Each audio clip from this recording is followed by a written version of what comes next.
Drakkenheim is no more. Struck by a falling star, the city bathed in eldritch fire on that woeful eve. The tumultuous aftermath brought chaos, families torn asunder, and a kingdom shattered. 15 years later, monsters stalk the haunted streets of Drakkenheim. Caught amidst rival factions struggling to rule the rubble, three unlikely partners venture forth into the crumbling city in search of riches, renown, and revenge.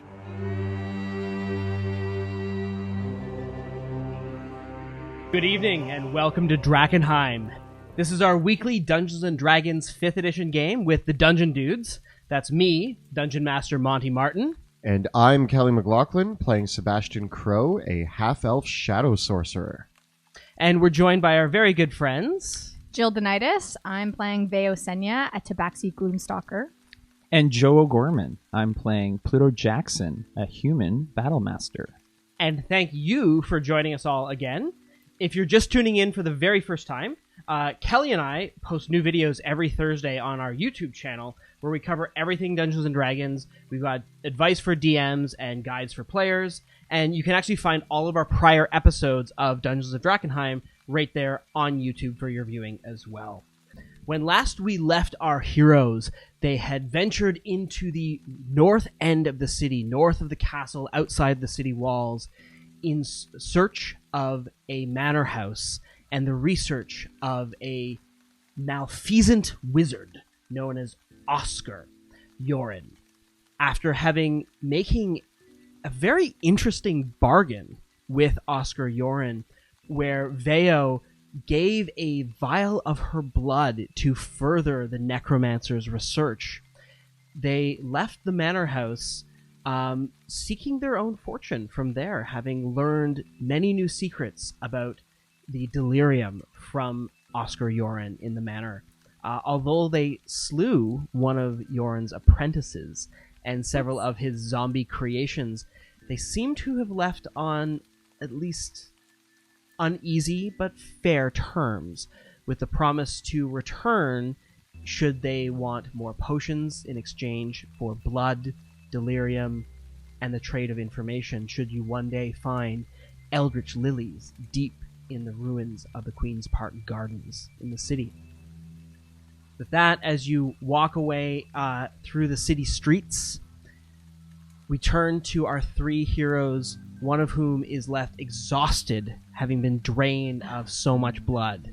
What will you three do? You guys have any, sugar water on you? Because I'm not feeling the best. I haven't seen sugar in a very long time in these parts. That's true. How are you feeling? Well, I could do with a rest or 5, but, we need to get somewhere out of these streets that we can at least... We're not too far from the mill. I know that we always go back to the mill, but it's the safest place that I can think of if we're thinking to take a rest. I'm new to the city, and I only know one place, and it's the mill. So I find myself always going to the mill. It's not a nice place, but it's outside of the really scary areas of the city, so... At least we're not going to scratch anybody's names off, which is always a, positive. Yet. How are your supplies and provisions? Oh, I've probably got only a day's worth left. Yeah. You just got 12 fish. Did I? Yeah. She can That's about Veo a day's consumes worth for fish at me. an abnormal rate. Were you eating fish that entire mission? No. There's a fish hanging out of your... No. No. I'm feeling a little spell tired. Is that a word? I'm making it up. What?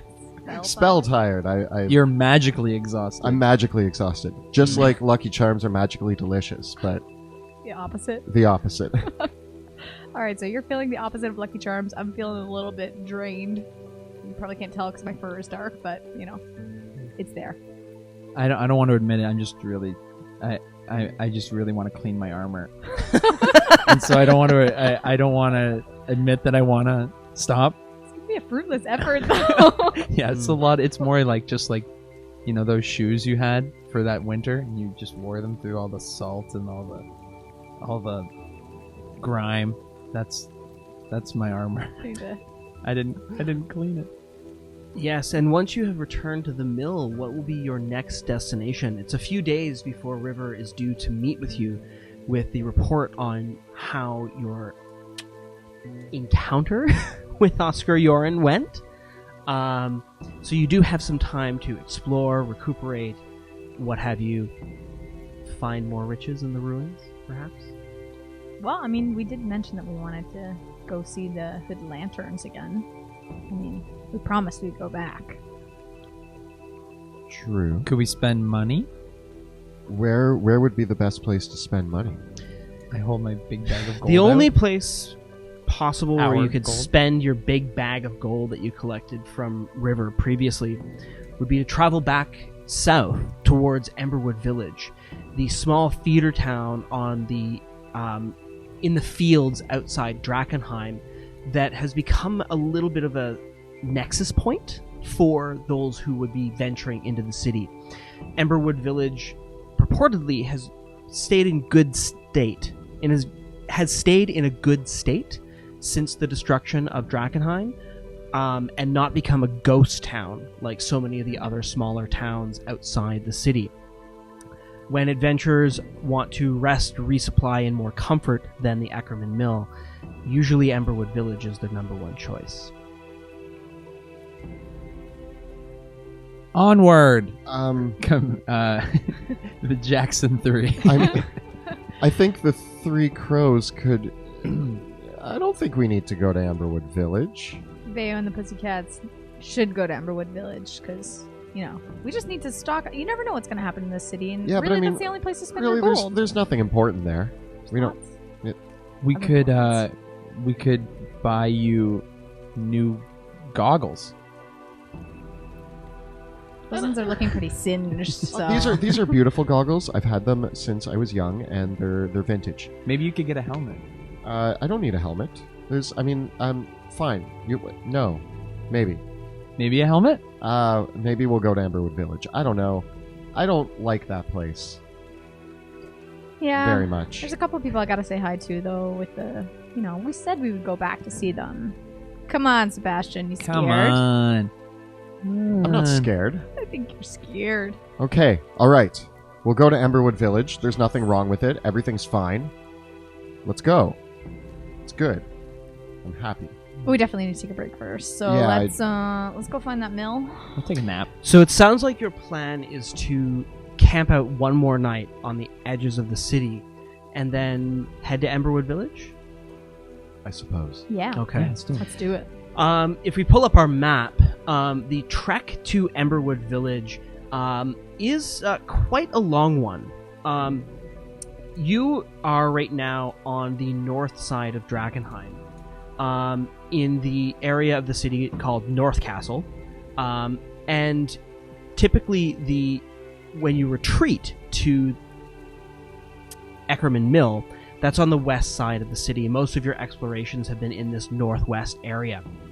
However, Amberwood Village is far to the south, about 5 miles outside of Drakkenheim, and so getting there will either require a long journey outside the city and looping back around the trade roads again, or the most direct path would be to go through the Sprawl, cross the river somewhere, and then through the spokes, the south side of the city, and directly down to Amberwood Village.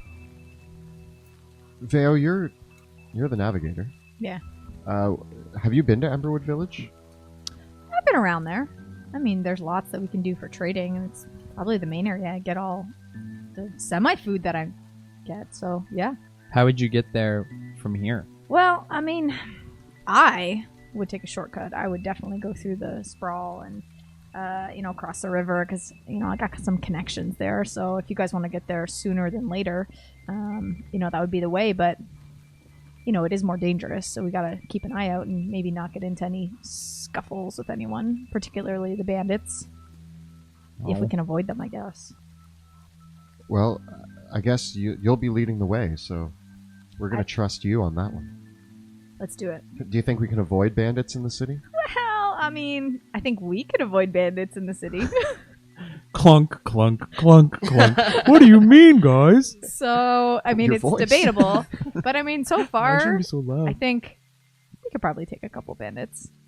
Yeah, we'll be fine. I'm we not afraid killed of bandits. Yeah, we killed 1 million rats, and that was no problem. Nobody died. No one even came close to dying. Just gotta be careful about killing the bandits. I mean, the queen's not the nicest when you kill off her subjects. So, I Oh, mean, true. let's just avoid that for now. You know? First things first, though. Let's go sleep at the mill. Yeah. Okay.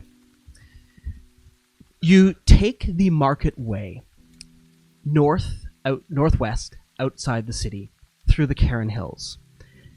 And before long, you return to the Eckerman Mill, that old creeping mill which overlooks Drakkenheim from the northwest.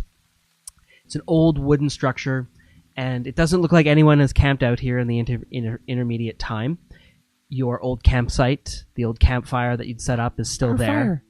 I know that fire. And you gather up some water from the creek, set your tent, and Veo proceeds to probably wolf down the rest of your fish. Whatever was left. Yeah. Yes. Are you sharing, or No, you guys got a big bag of gold. This is what I got paid with. I can't eat gold. I pull out some like crusty bread and nibble it and stare at you as you eat your fish. And you wanted to avoid Amberwood Village. You need to get some food quick. Yeah, we're starving. This over crusty bread is delicious. You can like suck on the bones of these fish if you want, but Thank you. I will. you're welcome. Make a stew or something. As we pass into the evening, the rains slowly begin to fade, and once again the purplish sky is visible over Drakkenheim as you can see the faintest stars and the moon hanging overhead in the city. As you look back towards Drakkenheim, you can see the soul light, the octarine glow which comes from the crater deep inside the city, kind of giving that halo over the city's ruins, and backlighting the imposing towers of the castle, the cathedral, and the ancient tower of the Amethyst Academy, which once laid in the city. You can roughly see the route that you might be taking come morning from your vantage point here. The Dran River lazily flows through the city, and the further out it goes, coming from the north and then flowing to the south. The night passes rather uneventfully. It's pretty cold, and as morning comes, so do the rains once more. That soft pitter-patter that wakes you up every morning. It's never a bright day in Drakkenheim. Is that a long rest? It is a long rest. Is it like the evil rain? How evil is this rain? Because the last rain was like normal rain, but is this like more or less? I mean, all rain is evil. Look what it does to my fur. It's just... It's very wet, and today the rain is little more than spitting. It's just that rough, kind of misty rain that falls lightly and makes everything wet, seeping inside your armor, getting the leather wet and causing it to chafe against your skin. Fortunately, it's not a downpour, which will make crossing the river possible. Because on a heavier rain, crossing the Dran River, it's a wide river, so it's dangerous to cross on a rainy day. Especially so because, as Veo can remind you, the bridges that span the Dran River are inside the city walls. There's no crossing outside of the city walls, mainly because Drakkenheim was built over the trade route that is the Dran River. And so the city built itself so that you had to go through the gates and thus get taxed in order to cross the river here. So the nearest crossings are miles and miles down. Veo, do you have a solution for that? I know a guy.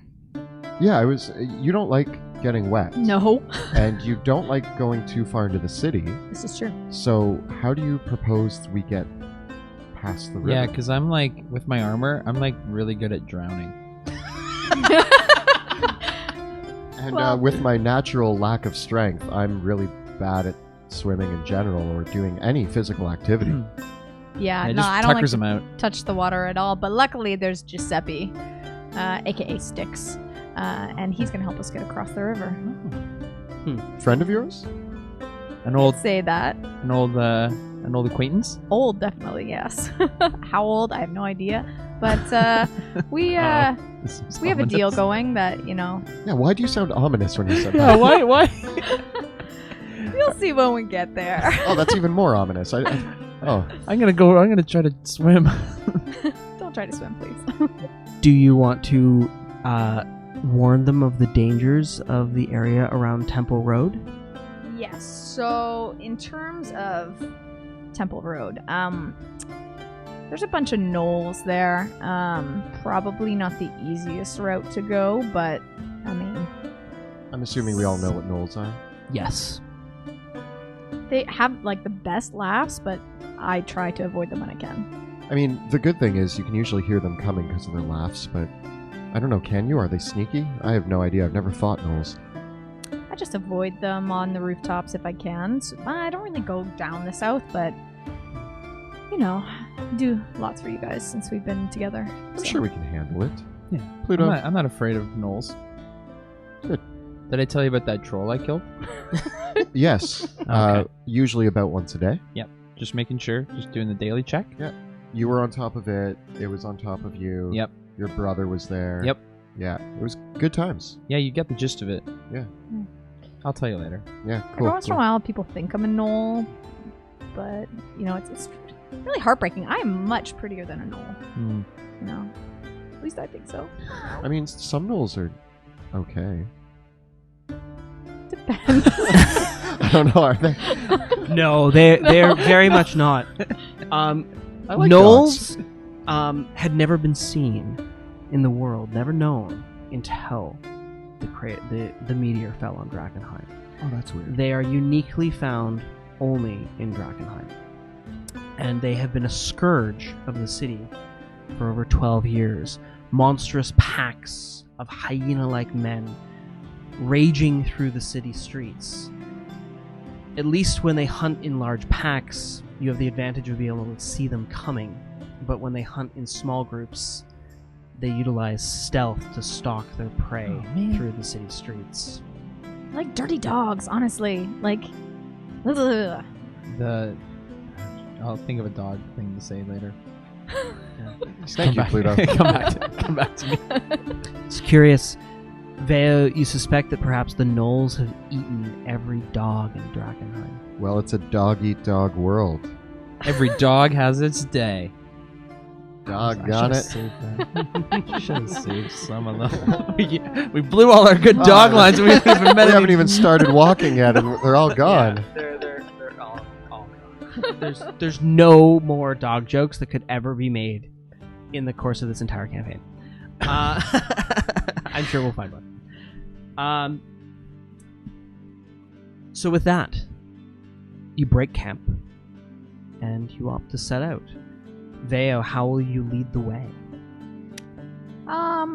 Well, I'm definitely going to be out front so I can make sure we're going in the right direction. But, guys, keep it low key. We're going to avoid these gnolls if we can. And I want to make my way over to Giuseppe so that way we can get across the river without incident. Sound good? I'm good at avoiding incidents. Highly doubt that. That's a lie. It's not what I've heard. There's been a few, but usually I can go at least a few hours without causing an incident. Listen, if you're not running on your tippy toes, you're not running properly. That's really hard. I'll do my I best. do it all the time. That's weird. It's not the most efficient way of running. Humans and half-elves. Uh, We'll do our best then offensive. to be as sneaky as possible, but know that your armor's probably not going to help. So I can only do so much. I can lead the way, but Yeah, leave the armor behind. Oh man.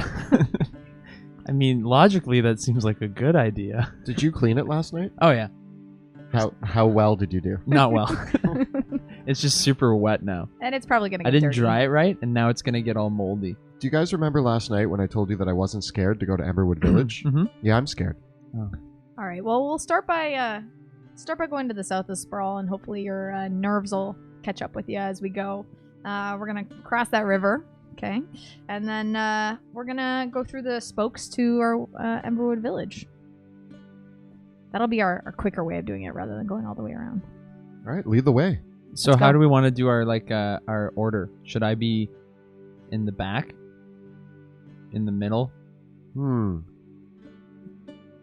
Let's just walk side by side. Old hands. Okay. We'll do like the linking arms. Scared. I'm walking I'm in not front. scared of walking through Drakkenheim. I'm scared of Everwood Village.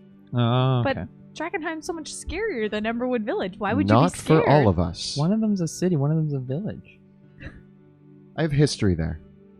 I haven't been back in a very long time. That's where I grew up. That's where I was born. Oh. Oh, you guys didn't know that? You I- knew that. I knew that. Yeah. You didn't know that? I killed a troll. I know. Thank you, Pluto. Thank you. You're such a good Yeah, I friend. tell you all the time about my exploits. You never talk about yourself. I try to keep it under wraps. It's not important. Don't worry about it. Forget it. Mhm. Let's go. When Well, was the then- last time you were in Emberwood Village, Sebastian? 15 years ago, a few days before the incident that destroyed the city. Well, as you talk your way through the city streets, heading back through the Cairn Hills towards the city first, as again the buildings begin to rise up around you, heading down the Shepherd's Way, you'll be crossing through the Sprawl proper this time, the area between the two main thoroughfares that come into the city from the west, Temple Road and Shepherd's Way. Temple Road, of course, leads right to the Temple Gate, which further in leads to the Grand Cathedral of Drakkenheim, also known as the Cathedral of Saint Vitruvio. The Shepherd's Way leads deeper into the north end of the city, where the old city watch, the Hooded Lanterns, keep their barracks. The Sprawl, however, is the newest part of Drakkenheim. It is the area where the latest developments of the poorest people in the city were built. So most of the buildings out here are little more than cottages, wooden buildings that have almost entirely collapsed through ill maintenance. Here and there are a few stone buildings, but as you move further south towards the Temple Road, once again the buildings begin to be built up a little bit more.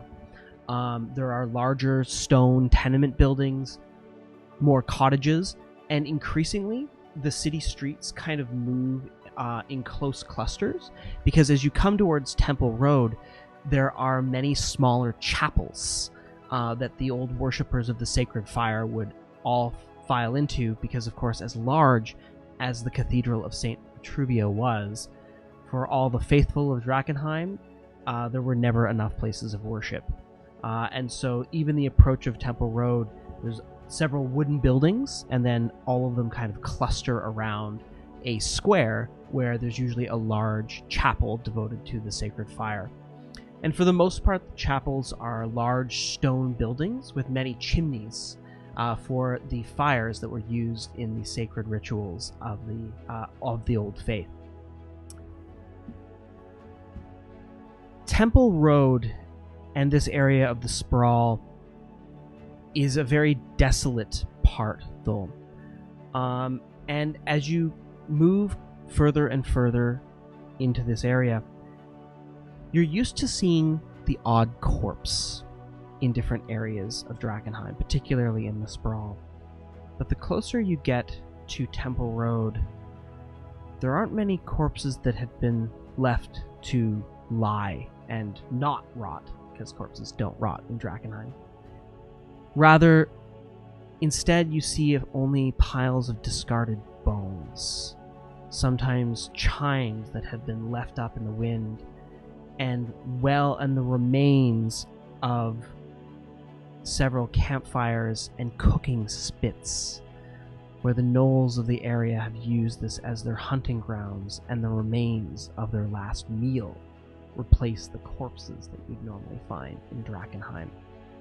For the gnolls have thoroughly picked this area clean, and as their hunting grounds expand, it becomes more and more dangerous. What will you do now? Can't stop here. This is Knoll country. Are you guys opposed to traveling by rooftop? That's normally the route I would take personally. How far of a jump is it from rooftop to rooftop? In this part of the city, very far. The cobblestone streets inside Drakkenheim, it's very easy to leap rooftop to rooftop. But in the Sprawl, many of the buildings, the roofs themselves aren't safe, especially for someone like Pluto, who weighs substantially more. If you're light as a cat like you, Veo, it's pretty safe, and you can leap from rooftop to rooftop. But you suspect that these two might not be able to keep up with you doing that. I start doing practice jumps on the ground to see how far I can jump, and it's like a few feet. I like try my hardest, and I actually line up two houses, and like I'm on the street next to them, and I'm like, can I jump from this one to the other? And I jump, and I make it like just a couple feet off, and I'm like, okay, no, Well, that it's not going to work. takes away my normal travel route. Well, I guess we're gonna have to be careful on the streets. My normal travel route is to walk down the middle of the street, and anything that comes at me, I talk politely to them and then burn them. Yeah, well, we're not really gonna be able to talk too well to these animals. Have you tried? No. Well, okay. Okay, I got an idea. I can... I'll wear some bone chimes, and I'll walk down the middle of the road, and Wait, you guys hide in the shadows and on the rooftop, and then Are we trying to lure them to us? Oh, maybe not. I'm just like, no. I'm fascinated with the bone chimes. I'm like, playing with them. Like, These are do you nice. want to get us eaten by gnolls? These are nice. And in particular, judging by the number of bone chimes and the several totems in the area, there's a very distinct smell of animal urine in the air. Animals. Smells like Amberwood Village. Oh.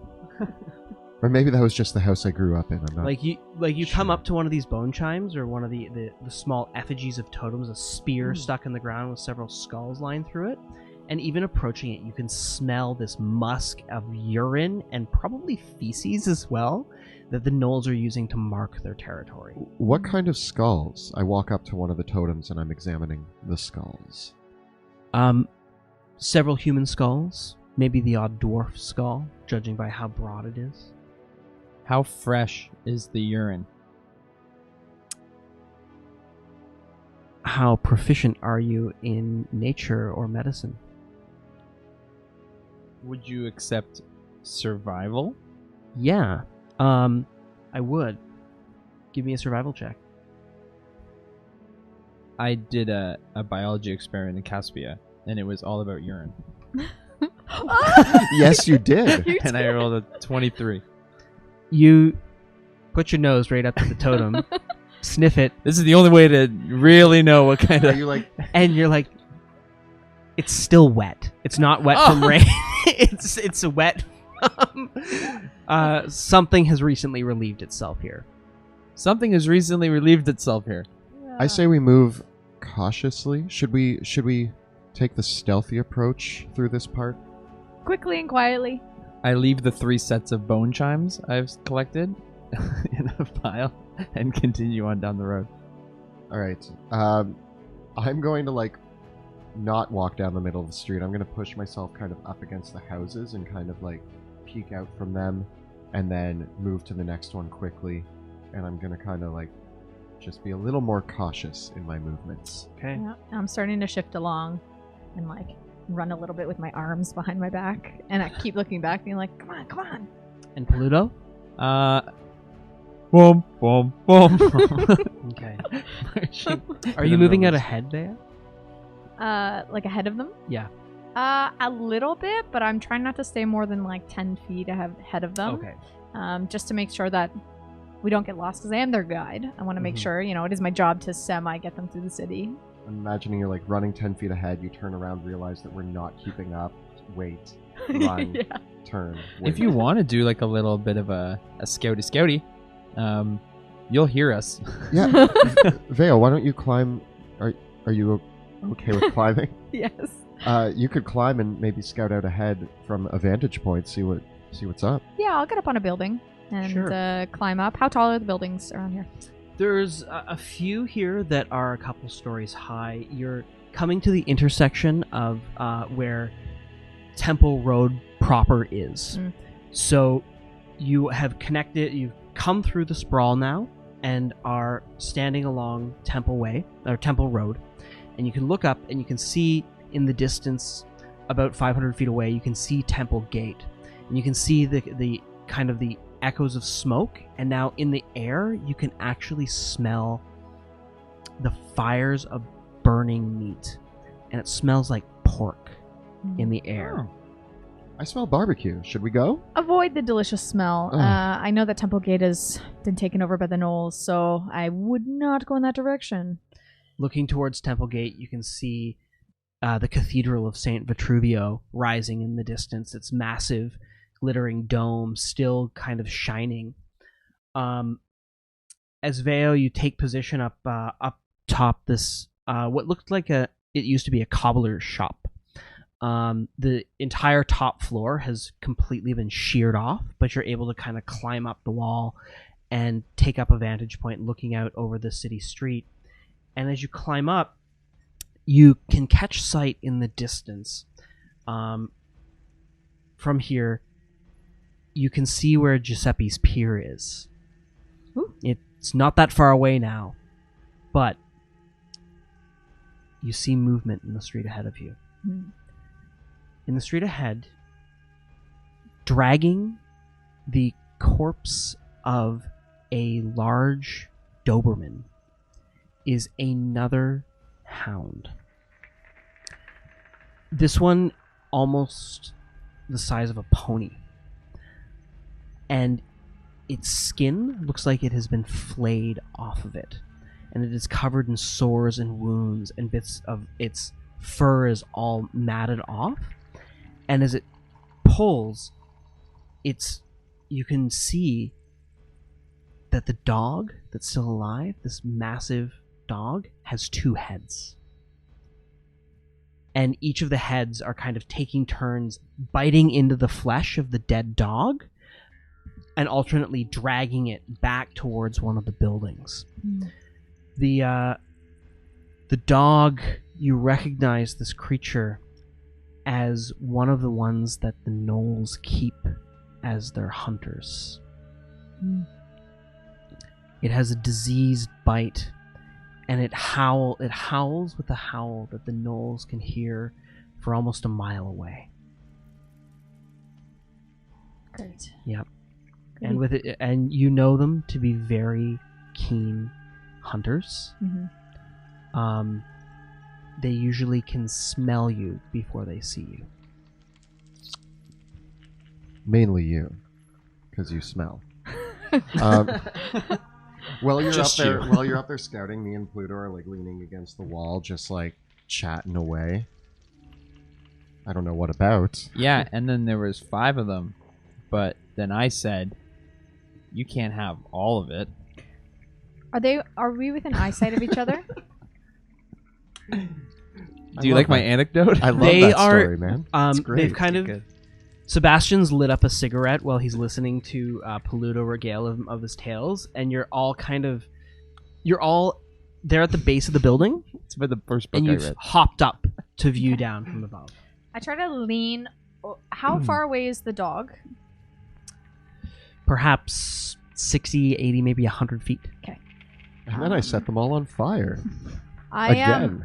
I want to half crawl down the building and just like wave at them to try to get their attention. Hello, Veo. Guys, Duck? No, I think she wants our attention. What would you like? She didn't hear your story. Tell her your story. Oh. I shush them. Yes, like, and then I shh. think she wants us to be quiet. Oh, okay. It's true. I try to motion towards an alley that's a little bit beside the building that I'm at, away from the dog. I walk over to the alley and I point. I'm like, this one? Okay. Thumbs up. I go quieter than you. this. I'm like, we really should have figured out a signal system before separating. But You're I'm thinking doing my that, best. And I'm turning to Pluto. I'm like, maybe we should have thought of a signal Can we use the one system. from last time? What was it? Pork chops. Pork chops. Too loud. And she makes the Yes. Pork chops? I'm trying not to be loud because I'm like, "Ee." Okay. Actually, I then kind of roll my eyes and I just crawl back down the building. I catch And on. let them know. We're I've smelled the urine. I know something's close. Yeah. So It still stings my nostrils. What did you see? there's a really nasty two-headed dog that the gnolls usually have about 100 feet. We got to get out of here or else it's going to smell us. Is it alone?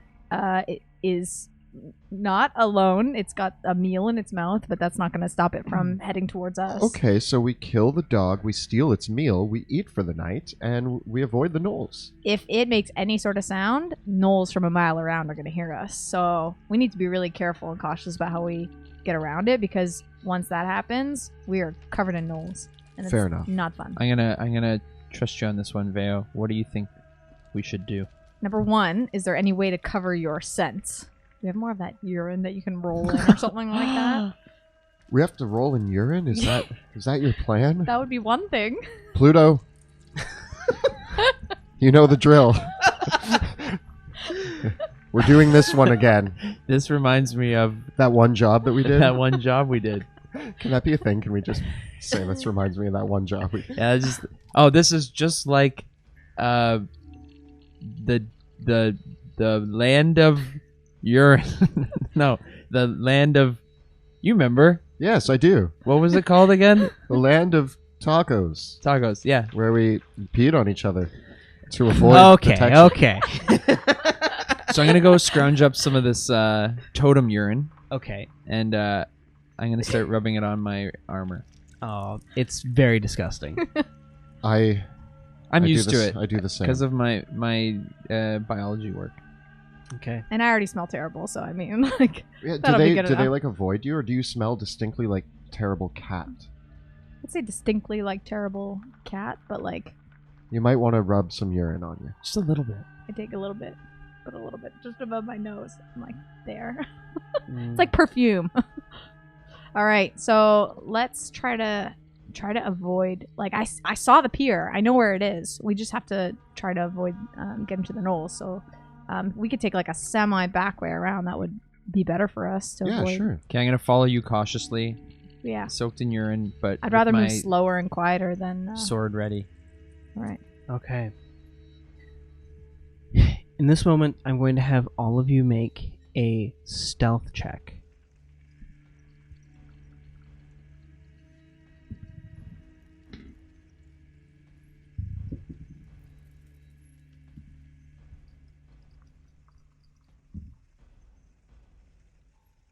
Pluto? 9. Sebastian? 18. 12. Daniel? Okay. You begin crossing Temple Road, the wide street leading into the city, heading towards the pier.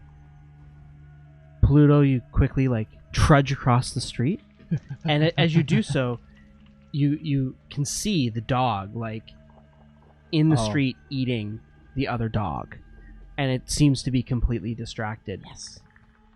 Sebastian, you move across as well, getting to the other side of the street. Veo, as you cross, the dog suddenly turns and its nose perks up and it sniffs. It seems like you didn't cover yourself in enough urine. Not enough urine. Thought my bad smell would be enough. yeah. Okay. Yep. What if it eats cats? That being the operant logic there. Didn't take my own advice. And the hound perks up, and as it does so, it turns to face the direction that you all crossed, but you've all already crossed. Unfortunately, Pluto kind of shifts a little bit and ends up knocking over a wagon wheel, and there's a clatter in the street, and the dog starts growling, both of its heads going kind of, and it's like a two-part harmony in one creature of growling as it begins walking down Temple Road towards the intersection. What will you do? Okay, I have an idea. I'll stay here if you guys want to get the jump on it when it comes around the corner. What's our current... So we're up against a building at like a corner, and the dog's coming one way and we're around the corner the other way? Yep. It's now or never. There's not much time to think. Is there like windows? You said there was a wagon. Right away. There is. I'm going to jump in the back of the wagon and like hide. Okay. I'm gonna run up the side of a wall as quickly as I can across that building. And Pluto? And I'm gonna swipe the first thing that walks around that corner. Ideally a dog. Okay. A hydro dog. Let's put your miniatures forward. Where are we? This is the wagon here. Put me on the building. Okay. Veo is on the building. Pluto is standing. Where's the dog coming?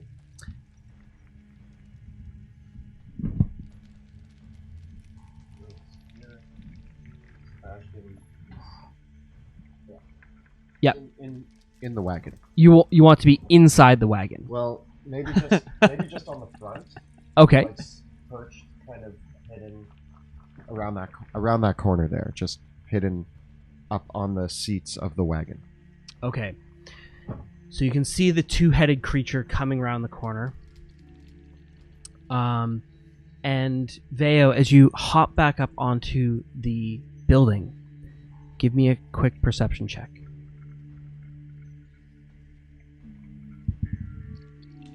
A 9. Okay.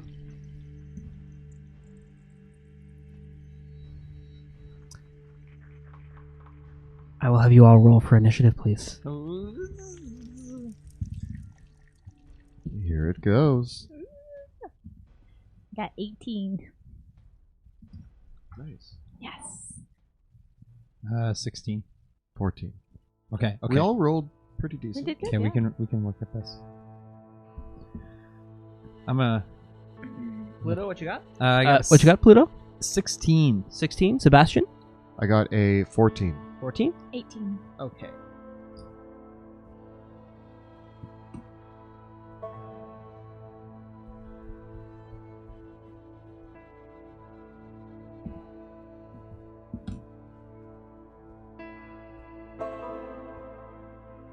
Okay. You've all done very well on initiative. But It's always a but. the Death Dog, Sebastian,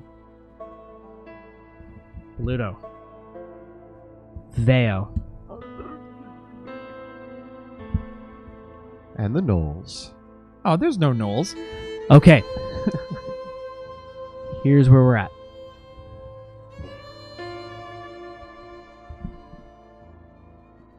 Pluto, could you put that guy right at the end of the street?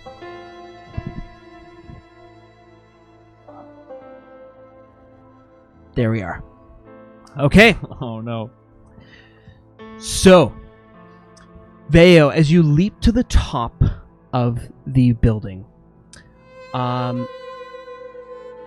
you don't see the knoll come around the street corner before it is able to take a shot with its barbed arrow right at you. So you leap to the top. This knoll here comes around the corner. Yep. And fires a shot at you. It gets an 11 to hit your AC. The shot goes wide, and basically the arrow comes right up, and at the split second you see it, and you move your head, and it just cuts the edge of your ear just ever so slightly as the arrow whisks past you. But another shot careens towards you.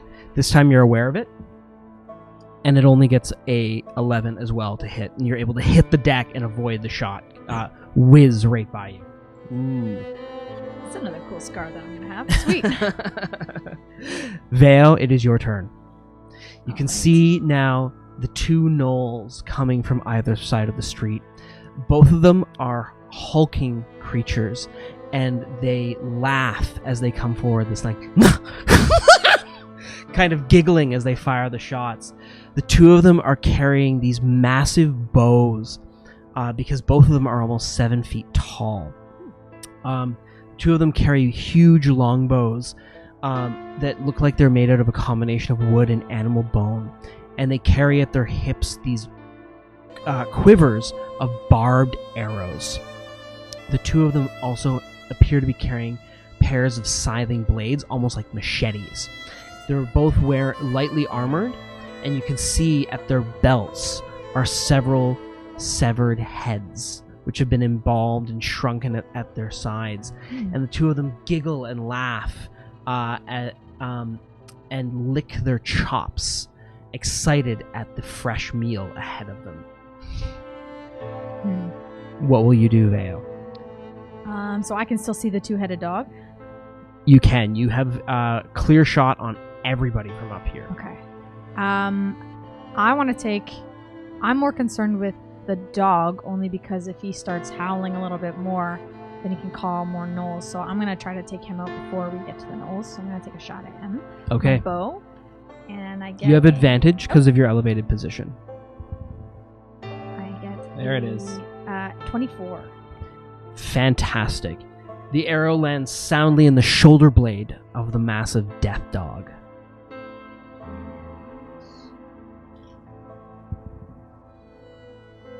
Uh, 10 damage. Its left head howls out. Oh! Whoops. No! Quietly. And I take my second shot at its other head as well. Okay. With advantage. Yes. Yeah. Quietly dying. Quietly die.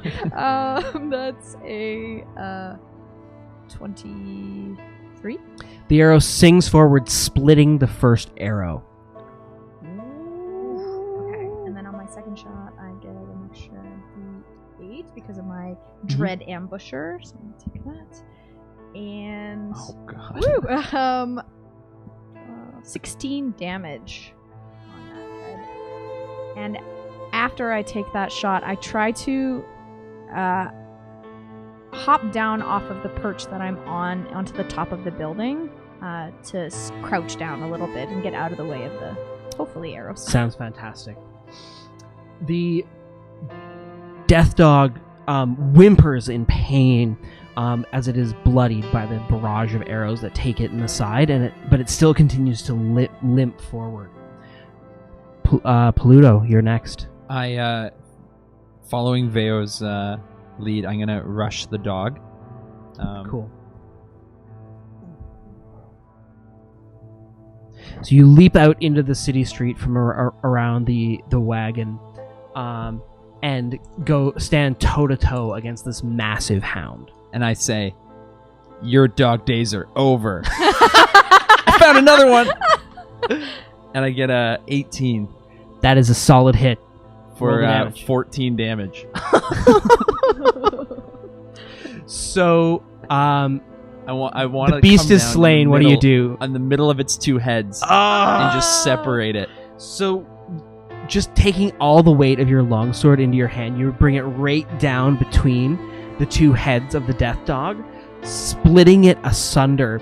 And you can hear both the heads kind of like whimper and barking as like it spurts and coughs with blood.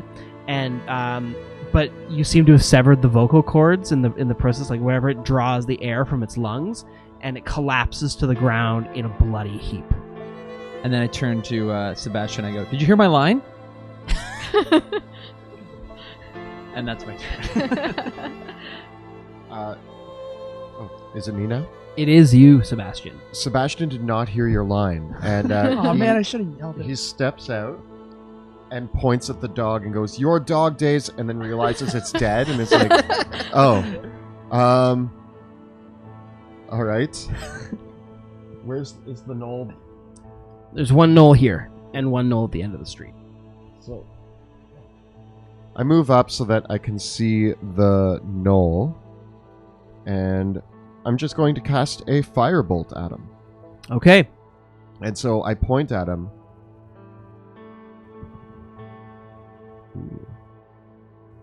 That's a 25. 25.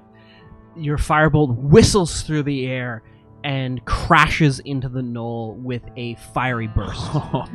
For 10 damage. We got those hot dice. It sends the knoll almost off its feet completely, but then it kind of buckles forward and puts its hands back on its bow. What's the matter, hot dog? And then I go back around to the side of the cart. Okay. Yipping, barking, and laughing, the two gnolls rush forward down the street.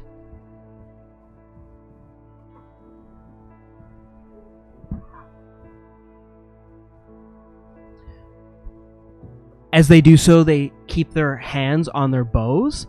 The one chasing after Sebastian, and it takes 2 shots at you, Sebastian. I'm going to give you a +2 cover bonus because you're hiding behind the wagon. Ba-dum-bum-bum-bum.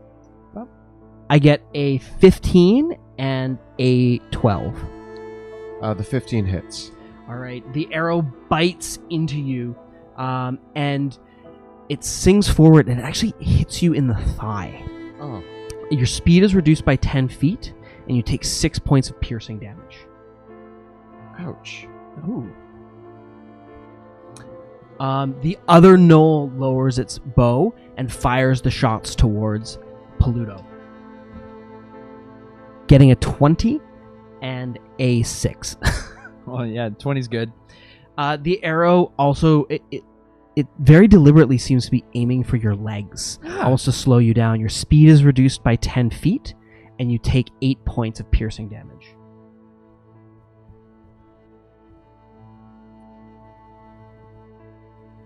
Veo, as we move to your turn, you can see coming from the direction of Temple Road, Temple Gate, there might be a few more lurking forms in the distance. We've got company. Good. I needed a challenge. Caca! Caca! Pork chops! Pork chops! It's a pork chop. Actually, yeah, when I get hit in the leg, I yell pork chops. Pork chops! Ah, pork chops. Pork chops. Veo, All right. what will you do? I jump back up to my little perch that I had and saying, "You dogs better shut your cake holes." And I aim at the gnoll who shot at Pluto. Okay. Right in his mouth as I try. Do I still have that vantage point, or? Yes. Yeah. Oh, that is a 24 to hit. The arrow sings forward and strikes the gnoll. Roll the damage. That is 10 damage. Okay. It's wounded but still alive. It as it goes forward, it rips into the arrow as it hits it, throws it out of its body, and just lets the blood flow from the wound. Anything else, Veo? Dread Ambusher, is that just on my first? Yes. Yeah, okay. That's it. I actually hop back down. I'm like, ooh. I think I made him mad. Okay. Pluto, where were you? Leaving the corpse of the dog, I'm gonna rush the closer one to. Okay.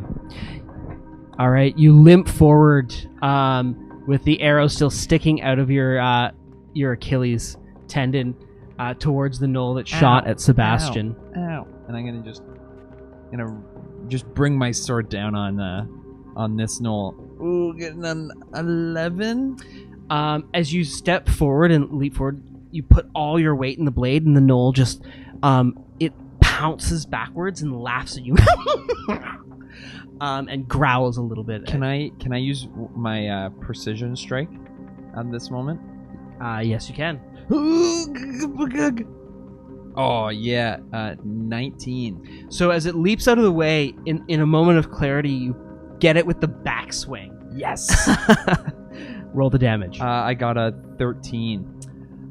The backswing of your blade as you bring it back up catches the knoll in the bottom of its jaw, sending it basically cutting off the entire front part of its stubby snout, and it collapses to the ground in a heap. Smell you later.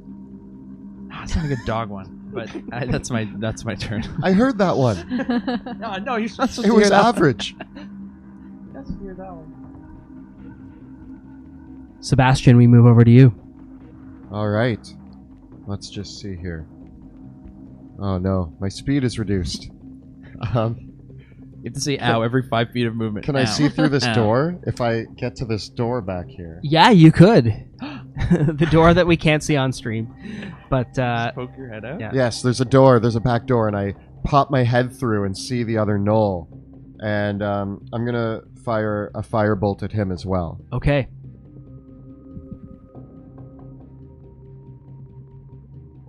That's 20 It's 20. It hits. for 9 damage.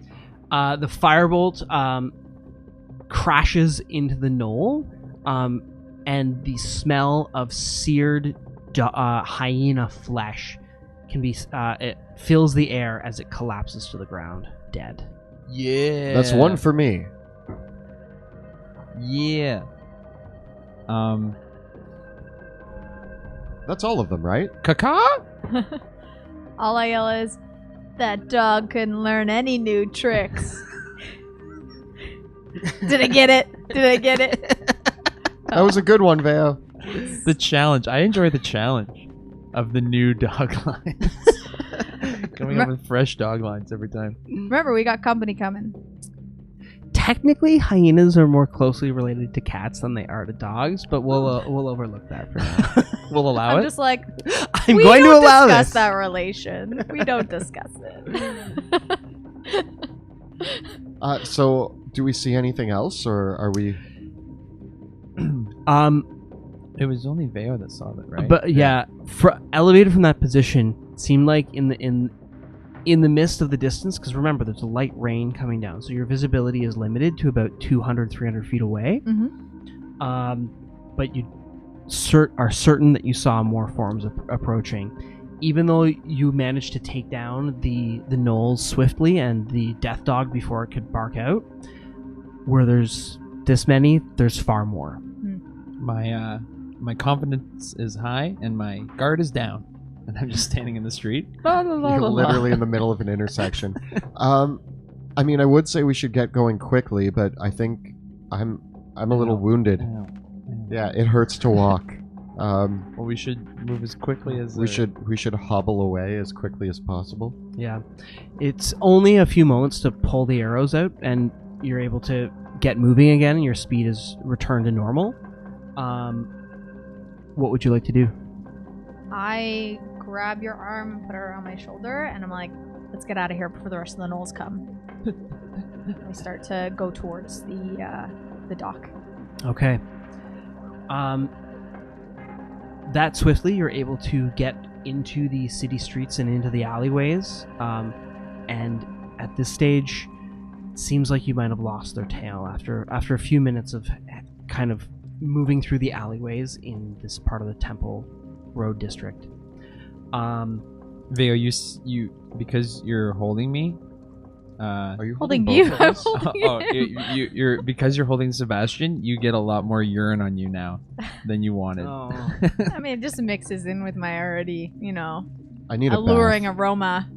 I ain't worried about it. Mm-hmm. Superb.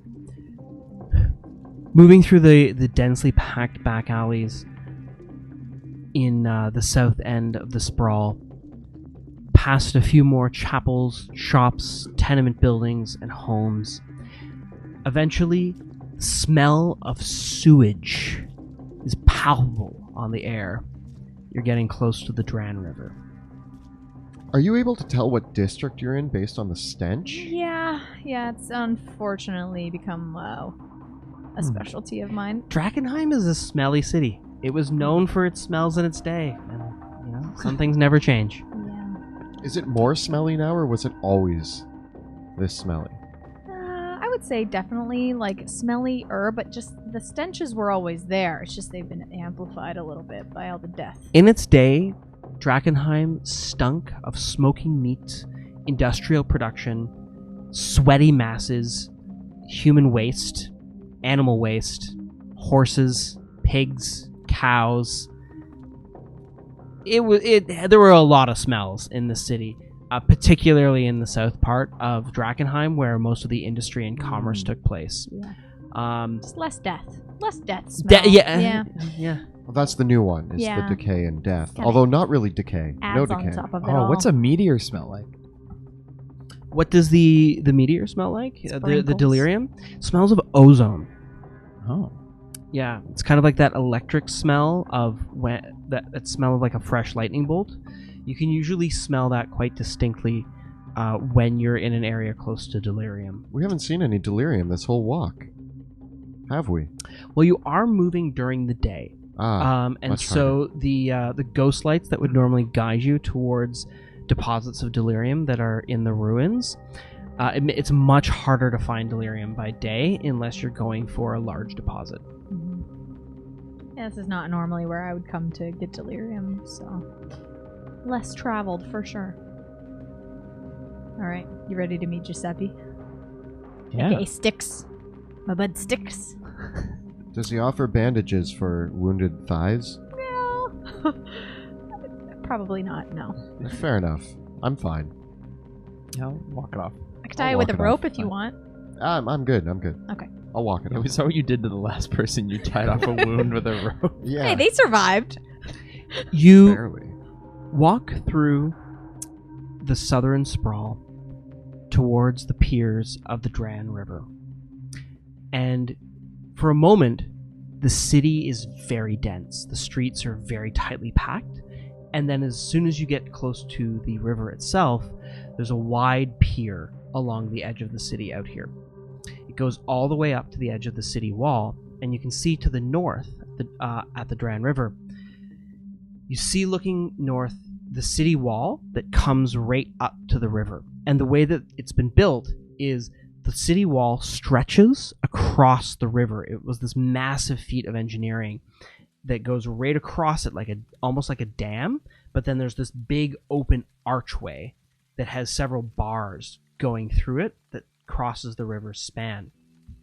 And on the opposite side of the Dran River, from where you are at the pier, you can look across and you can see the Spokes, which is the southern area of Drakkenheim. It's much larger than the Sprawl. It's much older. It's the first part of the city where, beyond the city walls, once the city walls were built, the Spokes were already in place. So the Spokes were the Sprawl, and then the Sprawl happened. And in time since, the Spokes were built up as much more of an industrial district, a feeder district, to the inner part of the South City, where the South Ward is, which was the industrial part of Drakkenheim, the part of the city where the meteor struck. Dominating the skyline here, though, is the part where the city walls double in height. And there are 3 tall towers that rise up on the eastern bank of the city wall that you can see across. And they come up into high steeples and guard towers. This is St. Salinas, the one-time prison, one-time asylum, and now apparently a refuge point for the pilgrims that come into the city. Looking across out the wide pier, the whole side of the river has all been built up. So there's no natural banks anymore in this part of the Dran River. It's all been built up with stonework. And at one point, the piers here would have had several boats that would have been loaded up outside the city to go south, because the river flows out south and then down and out. And so you come to the piers, which are mostly desolate. The city kind of ends in about a 40 feet wide plaza of brick before the edge of the water itself. And Veo, you lead them towards the spot where you know Giuseppe is. It's this stone pier that used to look out from a tavern that's now just a blasted ruin.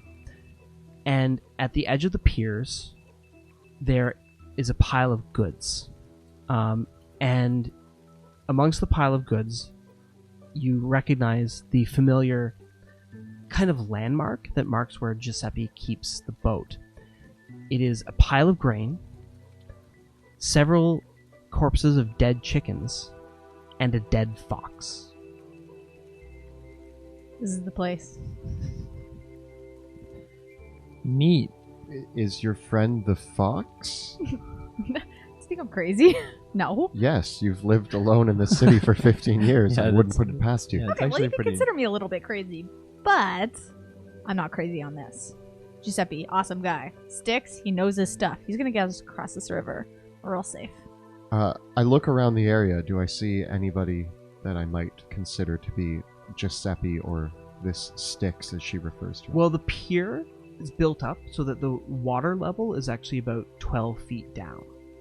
So the pier is probably out of sight. Like, you'll have to walk up to the water's edge to see what she might be referring to. Looking across the river, you can see several other piers and the remains of several boats and bits of wreckage. There's actually a few bits of wreckage hanging in the river.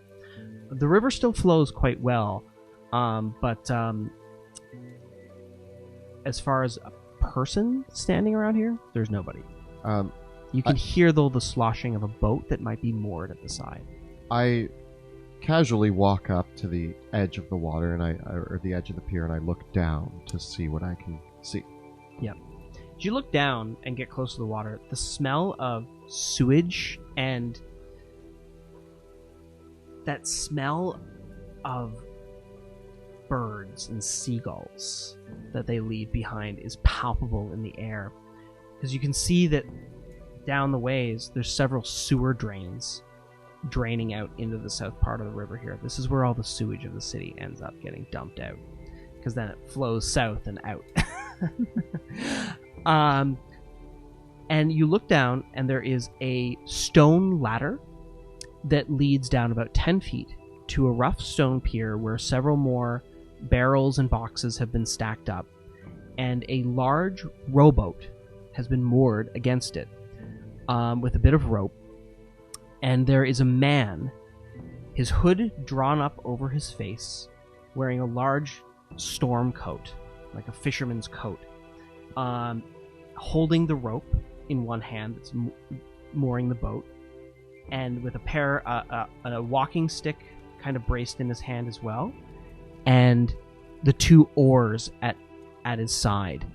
And you can see his legs poking out from under the raincoat are both pegs.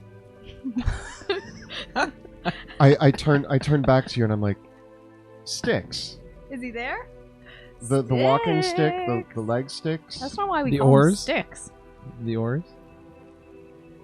I yelled, I called down, and I'm like, what, Giuseppe? Yeah. Giuseppe, I'm Sebastian Crowe, mage slayer and conversation enthusiast. You hear a low groan. It's a pleasure to meet you. I understand you're a friend of Veo's. Another groan is heard. He likes you. I'm a little confused. We'd like to take a ride on your boat, sir. There is another groan. Is that a yes? Yeah. Let's go. Come on. How do we get down? Down Can the we, ladder, do we down the climb the ladder. ladder? Climb the ladder down. Okay. Yep. And I start climbing down the ladder. One thing I'll say is be careful when you're going down, because if you fall in this water, like, delirium's not the only thing around here that's going to give you 3 eyes, so just be Oh. careful. Oh. Delirium can give you 3 eyes? Does the boat look safe? Boat looks pretty sturdy. It's very waterlogged, and you can see bits of moss clinging to it. It looks like it hasn't been pulled out of the water itself in 15 years. So, business is good. Giuseppe? If you look down at the man, you can see that bits of his face have been torn away, and he has a skeletal jaw. And one of his eyes is hanging out of its socket. Oh, God. Giuseppe. I think your friend's dead. Who did this to you? Yeah. He groans. Was yeah, it the he dogs? knows he's dead. Don't worry. And I climb down the ladder. I'm trying to decide if he's like groaning because his body's just like giving out death groans or if he's a zombie. So I kind of like I poke him. He responds and moves back a little bit. He adjusts his stick and groans. I pat him on the back. I'm like, "Hey, Sticks! How you doing?" Yeah, the Maria is looking beautiful. Looks like you've been really taking care of her. Do you mind if we take a little stroll across the water here? And he holds out his hand. And I give him a little piece of fish. I'm like, is that good enough for today? Listen, I'm a little bit tight right now, so... I know. I'm sorry. Do you guys got anything you can give him to, help him across? I take out a single copper piece and hand it to it's him. very generous. His fist closes, and he puts it in. There's this open bag that has several various copper coins, bits of gold, some pieces of delirium, several buttons, and miscellaneous clippings, and several fish heads as well. He's easy to negotiate with. Don't worry. Are we supposed to get in this boat? This boat doesn't... I've been on less seaworthy vessels. I'm already in the boat. I'm like, come on. I'm gonna get in the boat. Okay. I begrudgingly kind of look around at my other options and then step into the boat. Okay. What else is in the boat with us? There's several old buckets of fish skeletons. Mm-hmm. There's no safety equipment in this boat. There are no safety features in this vehicle.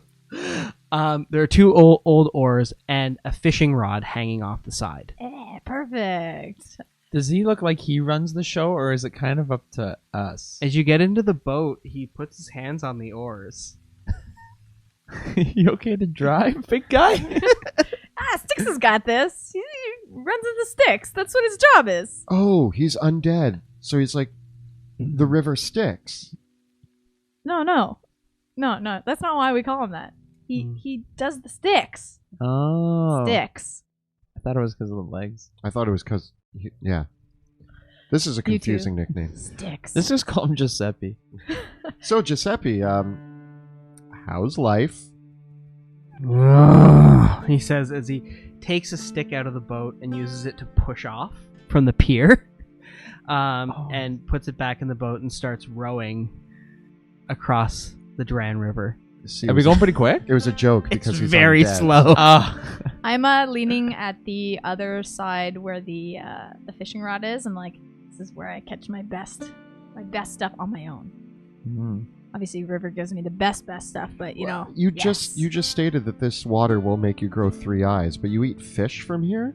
yeah, the fish can have 3 eyes, but they don't give me 3 eyes. I'm just saying, don't fall into the water. You never know what you're gonna come out with. Maybe fish. I want to try to help Giuseppe row the boat. Does he What, are you accept like, my You're help? not going fast enough. Yeah, like I want to try to speed it up a bit. Okay. Uh-oh. As you come up to help him, he groans a little bit, and you can see like a bit of his the flesh of his face tries to smile, almost grandfatherly like, and he like shifts to the side and like goes and pats his hand on the seat beside him, and lets you take the other oar. Yes. Okay, I'm gonna help Giuseppe. Sebastian is jealous because you now have a father figure. Unfortunately, you're rowing far too fast for him, so the boat ends up going in circles. I just gotta adjust to his pace anyways. Great. I'm just like, well, we were gonna get there at his pace, but now we're just going in circles. We're not getting anywhere. All right, so I'm still gonna take some of the load, but I'll go his speed. I lean back and I just enjoy the ride. It's a good time. He does his thing. I'm like peering over the edge of the boat into the water, trying to look for weird creatures or various things that could have mutated within this. You see far in the distance, on the side of the river that you were coming from, there's an opening in the sewers, and you see what look like several large tortoise shells, but 4 of them swimming into the sewer. Is that legit? Yeah. They look like the tortoise shells look like the size of men. I mean, Sebastian is like, oh, that's weird, but Kelly is very excited by this. Guys, there's 4 giant turtles heading towards the sewers over there. Nothing phases me anymore like that. I mean, of course there are giant turtles coming out of this noxious water. I'm going to name them. I'll come up with that later. To be continued. It's a short jaunt across the wide Drown River. Takes about 10 minutes for Mr. Styx or Giuseppe to row across very slowly and deliberately. The boat, of course, going across the river, he has to often stop to adjust for the flow of the river because it pushes you south. But eventually he comes at a stopping point, and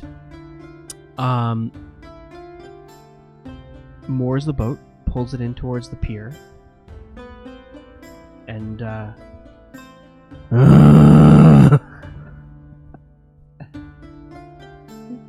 you got us here. You guys He's a gonna say man thank of you? few words. Thank you, Giuseppe. Giuseppe, it was a pleasure, and I hold out my hand to shake his. He reaches up with his hand, and you can see like bits of flesh are sloughing off of it, and there might be a worm in there. Touch that. I regret this decision, but now I'm committed. And as you do, like it looks like some of his flesh is waterlogged, and bits of the flesh like fall off in your hand. I feel like as I pull it back, there's like a piece of finger. Yeah. You dropped this, sorry, and I tuck it in his pocket. Put in his bag. Yeah.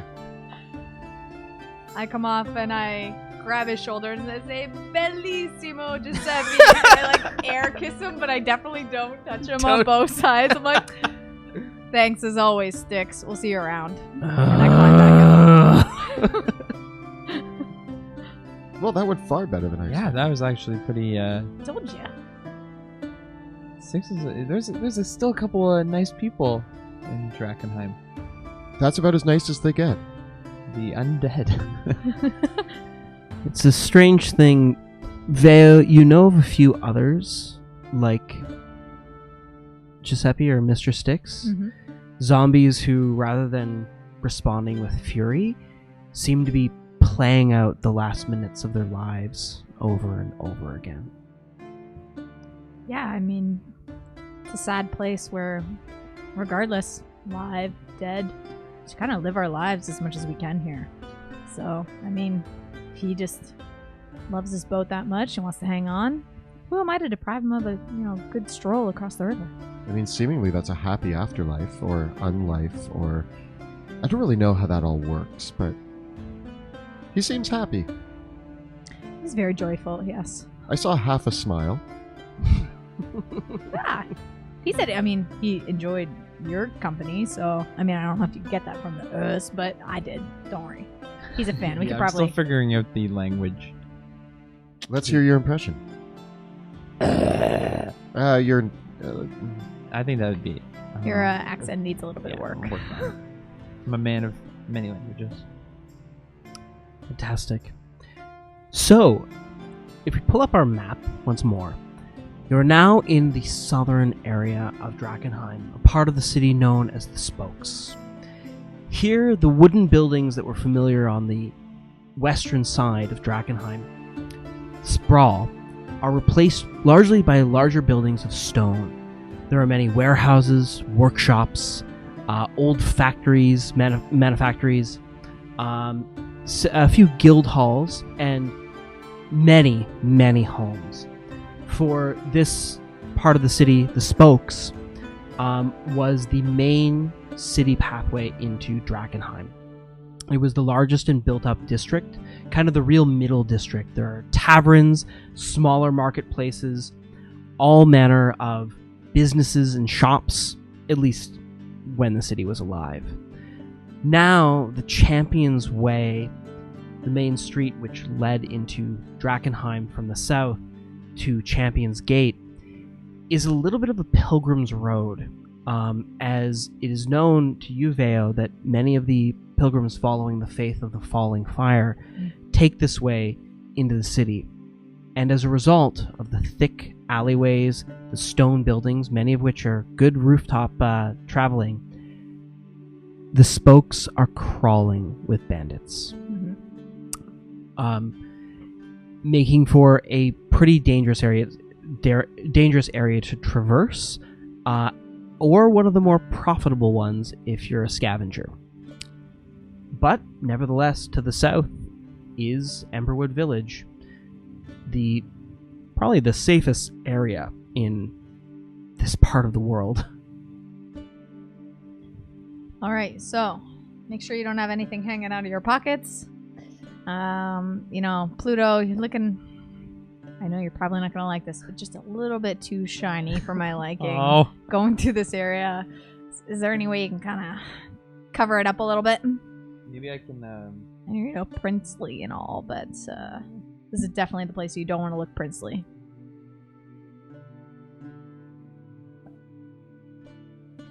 But my princely. I guess I could dull it down a bit, but I just spent all day yesterday cleaning. Listen, I told you it was wasted effort, but you're okay. gonna get dirty. We still smell like urine. Yeah, does that help? That's half of it for sure. Okay, I'm gonna the bandits probably won't want to get anywhere near you. I'm upset, but I'm gonna be kind of rubbing mud on the shinier parts of my armor. I'm laughing. Yes, Can you get my back? Oh yeah. Take the mud and I put it all over. Oh man. I take my bag of gold and I put it on my inside jacket pocket. Yeah, that's a lot of gold that you're carrying. Yes, it is. Should we split it up a bit? Like, put it in a couple of different little bags? I was gonna say, if you have an inside pocket, that's...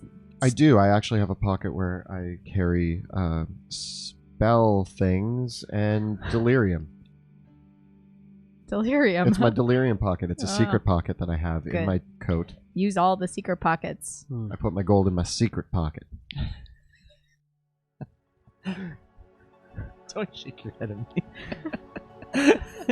Okay. Pocket. I don't really have anything much to steal, so, What about your fish? I've just about eaten all of that. Veo, which route will you lead them on through this area? Would you like to keep to the back alleys and the streets, or bring them down the Champion's Way itself? You know what? I feel like either way. I think Champion's Way might be a little bit better for us. Just in case. Because back alleyways, we're probably going to get mugged. So this is like the one time I go down a bigger road. Okay. Yeah. It's We'll much follow easier to be surprised in the back alleys. Whereas in the Champion's Way, at least if someone's going to try to rob you, you're going to see them well in advance. Oh yeah. And if we can't do rooftop, we have to go ground, let's do the Champion's Way. Okay. You make your way through several of the smaller streets. There's one street leading directly from the pier that kind of weaves its way through the spokes to Champion's Way. And as you come towards the Champion's Way, you can see in the distance ahead of you a larger church. One of the many in this area as well. And you can hear what sounds like shouting coming from within.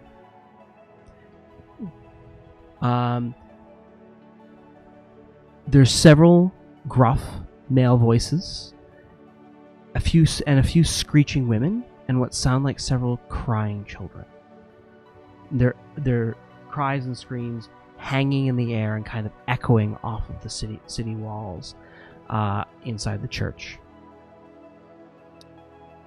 I mean, I say we keep walking. Oh, There's man. children in trouble. We gotta go. There's always children in trouble. There's always people in trouble. What in are the city. children doing in Drakkenheim, and why are they in trouble? That's worth investigating. Maybe it's Yeah, one of but those. Like, It's how you survive is not by listening to the screams of those around you. You know how I've survived? Killing everybody that tries to hurt children. you're not even a little curious? I mean, I'm curious, but I've learned to turn that feline side of me off. if I want to do anything in this city, but What building is it coming from? Seems like there is several, pardon me. Like the Sprawl, there are many ruined buildings in this area, but it seems like it's originating from the high steepled church that you can see in the distance. It's a large stone church, probably enough for a small flock of followers would have been there in their time. And it has a single high steeple with a bell tower and a large curved kind of nave to the church. It's on the Champion's Way itself. And so as you come up to get close to the Champion's Way, the streets kind of converge around it here. I mean, it's on our way. If you guys are really curious, we can take a peek, but let's try not to put our feet into anything that we shouldn't get involved in. I like being curious.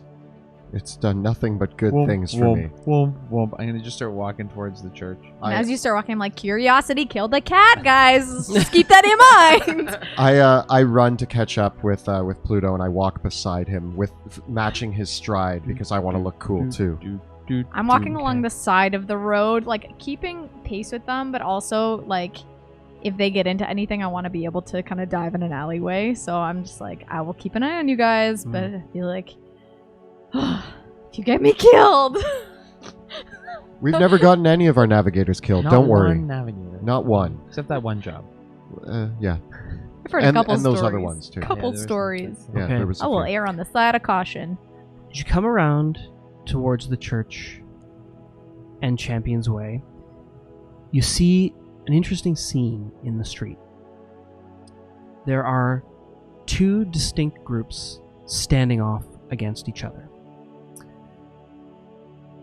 Surrounding what looks like a large family consisting of maybe even the grandparents and several grandchildren are several bandits wearing purple bandanas. There are 10 of them. And several of them are halflings, some are dwarves, both men, women, people of various different creeds and backgrounds, all standing together with these purple bandanas. Several of them have crossbows out that are trained on the group of people in front of them, and a few of them hold blades out. One large, orange-haired man with a rather ugly-looking goatee that he has combed blue paint into and purple streaks through as well, stands out in front of them and is shouting because beside him is a charred corpse. And across from him, standing in front of the group of people, is a thin, older man with a very gaunt face, and he's wearing black robes. His head has been shaved, even his eyebrows have been shaved off. And he has branded onto his forehead a symbol that looks like a mix of a falling meteor and a roaring fire. And he is holding out a rosary, a holy symbol, that is still burning with fire over the charred corpse. And you hear the gaunt man say, "Stand down! Let us pass peacefully. We're but pilgrims. I'm not afraid to fight." Are the people in purple bandanas, do they have any sort of insignia on them or anything that I can see as I walk up? Beyond the purple bandanas, several of them have what looked like bits of rose bushes or thorns, either tied in their hair, worn like a carnation, or tied up in the bandana as well. Veo, you recognize these as the trappings of the Queen's men. These guys are trouble.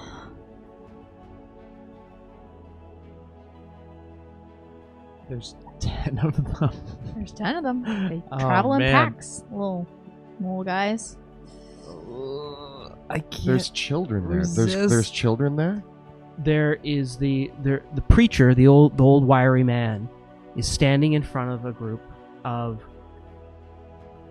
6. There is an elderly woman, a young man, what might be his wife or his partner, another middle-aged man, and then 2 children, 1 boy and 1 girl. Oh my man. I walk up and start approaching the man with the blue and in his beard. As you approach the man saying, you hear the man with the blue and purple orange hair. He says to the preacher, "We're gonna take everything you got, old man.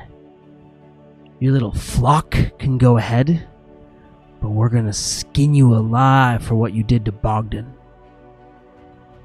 And as you approach, the 2 of the other bandits catch sight of you walking forward, and they turn their crossbows. And one of them, this shifty-looking woman, who herself is twig thin, but kind of you can see like the muscles over her skin. Like she's got a sort of a short jerkin that she's wearing, and she turns her crossbow around. She says, "Now you just keep walking. This is our business. This is our score. We're not about to share it with another group of scavengers. Just walk on." I don't know if this is going to work, but I'm going to minor illusion a purple badge with thorns on it and say, "Queen's orders. I'm here to take these people to the Queen herself. So you guys can carry on." And I flip the badge, minor illusion badge, and put it back in my pocket. Okay. Pluto and Veo, what are you 2 doing as Sebastian approaches? As soon as he started to approach, I slip into the closest alleyway and start to climb the closest building so I can get a little bit of a vantage point to see where this is going to head up. And Pluto? I'm going to walk over to the bald preacher man, and I'm going to put my hand on his shoulder as if I'm going to be leading him away. Okay. As you approach closer, 2 others train their crossbows on you, and say, and they've noticed both you and Sebastian, and do you continue to come closer even though they've raised their weapons? No. I go, Okay. "Easy, boys." We're under direct orders. You're standing in our way. The man gives a puzzled look. Make a deception check. Oh boy, this is going to determine whether this was a good idea or a terrible idea. That's a 1.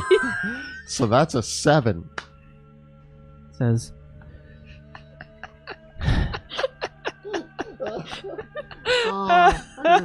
Okay, yes, continue. "Queen's orders, eh? That's right. Who gave you that order? The Queen of Thieves. Yeah? Yeah. And what's the name of her major domo?" That's classified information, sir. I'm sorry, do you have a badge? We don't keep badges. Well, no. I know you're trying to pull one over on us. You but this is low-rank our score. Individuals may not get badges. I'm the official mage slayer of the Queen of Thieves. Another one of the bandits and several of the other ones, they just start howling with laughter. And one of them says, Right? Hey, Rorsch, this one's funny. Maybe we should bring him to the queen and she can have a new jester. Mage Slayer. And they're just roaring with laughter. They're almost laughing like a pack of hyenas. At you. And Roar says, "Listen, Runt, you're funny enough, but this is our score. You just keep on walking. We don't want any trouble." Okay. We'll keep walking, but you're not going to hurt any of these children or the elderly, which really is this whole group. So why are you picking on such helpless individuals? I want to look at the... And he kind of looks at you puzzled, and we're like, "Because we're robbers, dummy. We're here to loot and pillage off them, and all these folk come with all their life savings to give them away in the name of their god." And you just take them from old people and children. The getting's good. Last chance. You take your big tin can of a friend and walk on. Last chance. Pluto, what are you going to do? I want to look at the old man. What kind of look is he giving? He turns and says he doesn't know what to make of either of you. He kind of eyes you up and down, and he doesn't know whether you're going to... It's like he's trying to figure out whether you're trying to help him or whether you're just going to be like take over their score, as the bandits seem to think you're doing.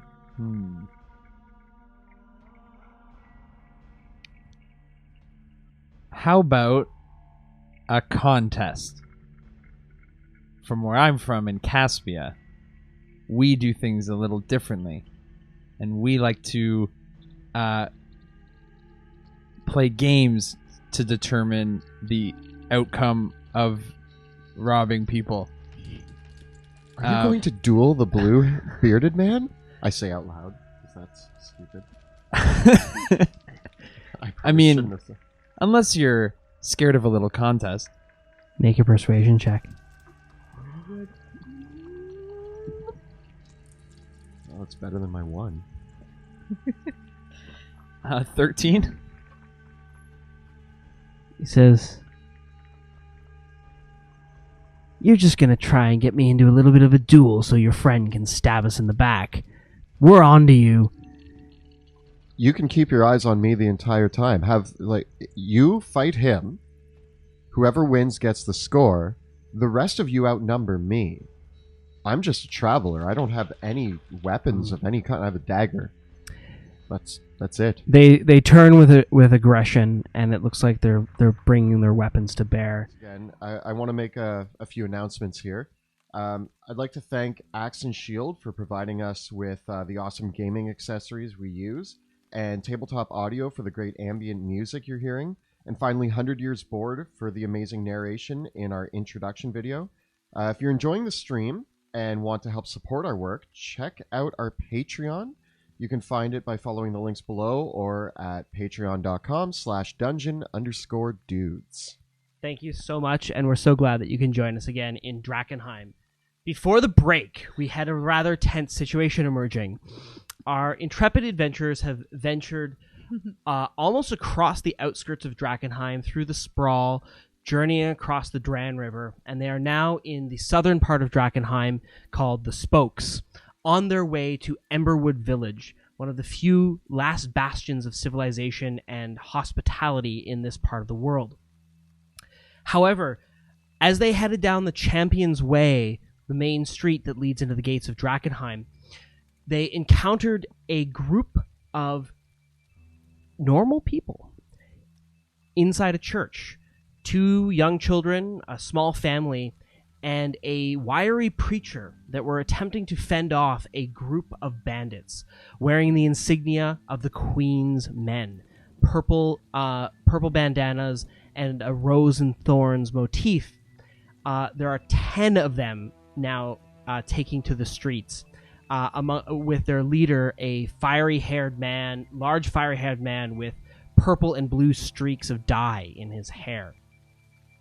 Before we left, both Pluto and Sebastian attempted to negotiate or bluff their way through this situation. The situation that they walked into. They had plenty of opportunity to just walk away. But they didn't take it. What? And my character it sheet. seems now the Veo situation has escalated as the man in the middle, seemingly knowing by his companions who have been laughing, a man named Rorsch, bellows back at you. Last chance. Back off. Or we'll have your gold and maybe even your blood. All right, is it Rorsch? Yeah. I believe you to be a man of great principle and honor.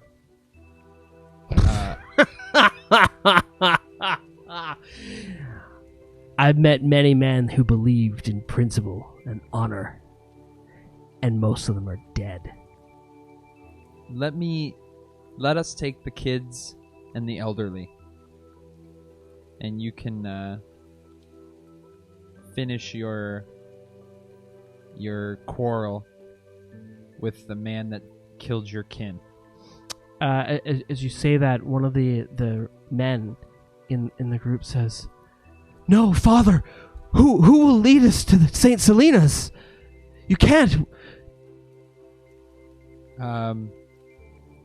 And the Young man, this is the only way.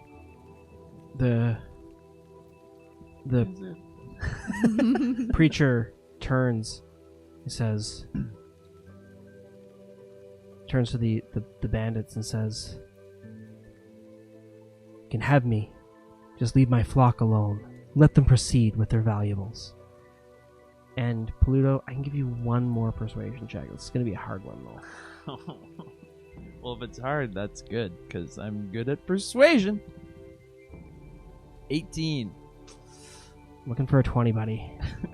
I could. Says, I have a -1. He turns to you and says, "Fancy words. You make a hard bargain, but we're going to take everything." Roll for initiative. So be it. Oh. Now, Veo, you see this going down. I do. You hear these words. I'm going to give you an opportunity to make a stealth check.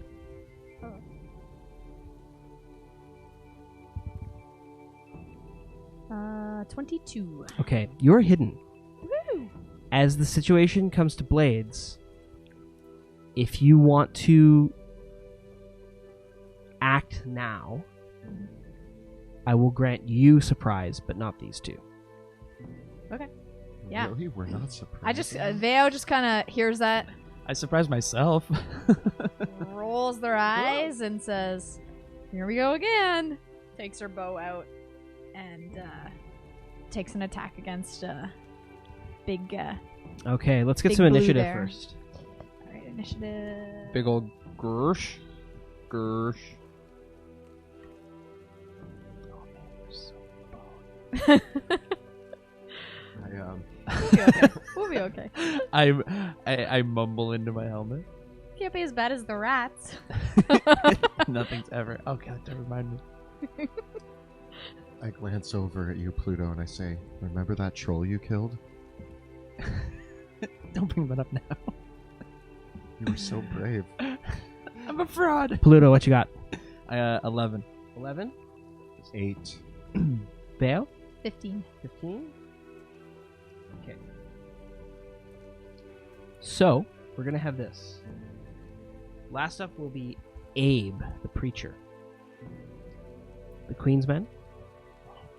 Sebastian. Rorsch. Pluto. Veo. So, Veo, you will be the only one who acts in the surprise round.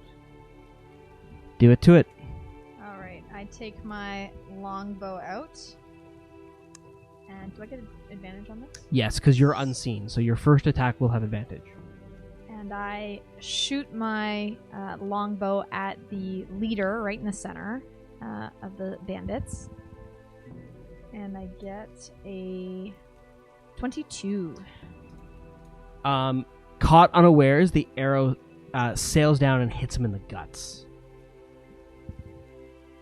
And that is a 9 damage. And I take my second attack.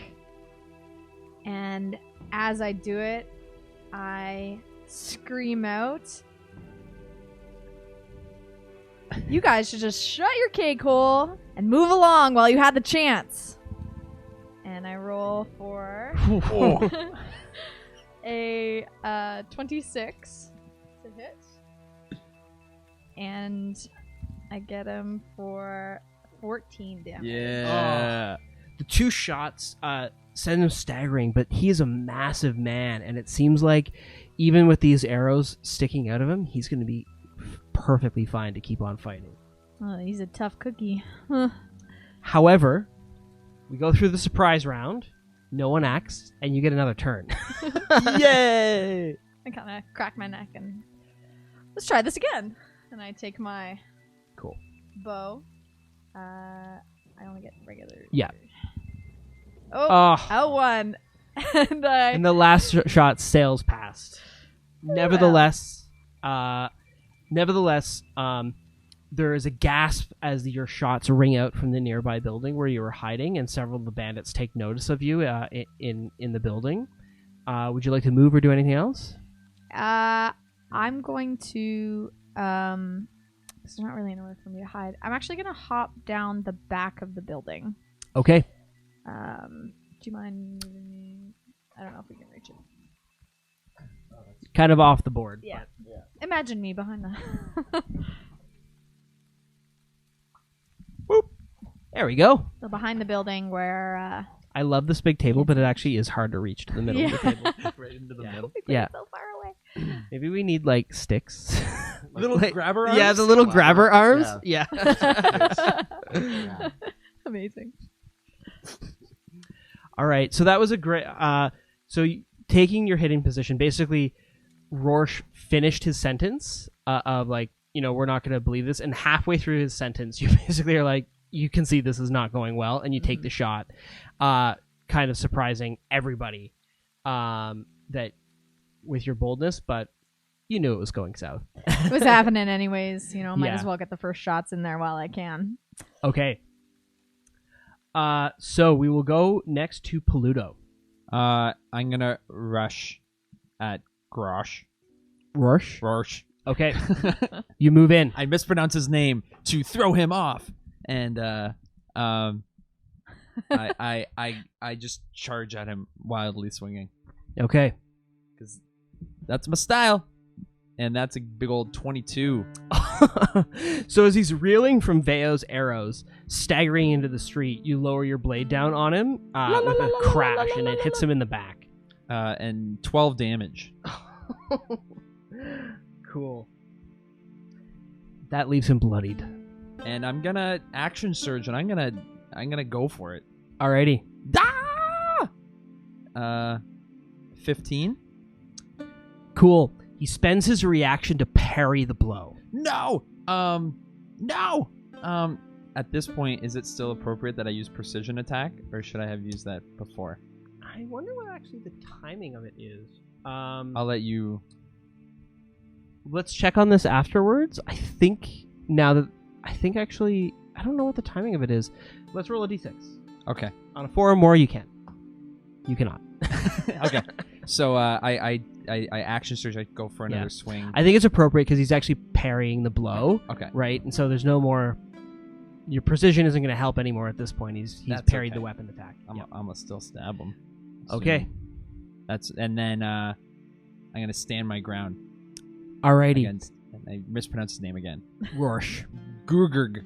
Parrying the blow, Rorsch pushes your sword aside with his dagger and takes out his machete and brings it in, trying to catch under the armor of your breastplate. No, my barbed wound. Getting a 19 to hit. Oh, ow. It carves deeply into your side and you take 6 points of damage.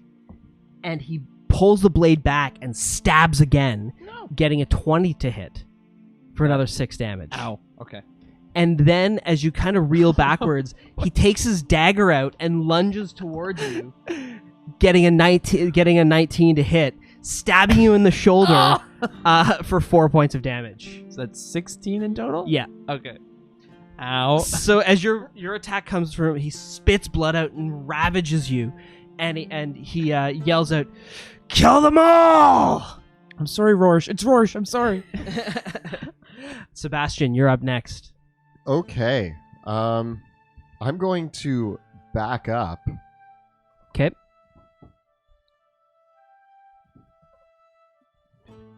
And then I think I'm going to use sorcery points.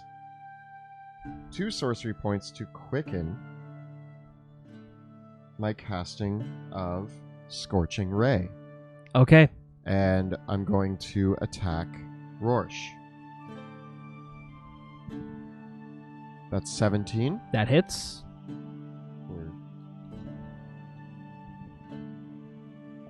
12 damage. Yes! Pow! As he pulls himself off of Pluto after ripping Pluto open, he steps back and you land a direct shot with your Scorching Ray, and it sends him reeling backwards, but the massive man is still standing. I fire at him again. More. It Even hits. more. That's 6 more damage. Okay. Is he still standing? He is.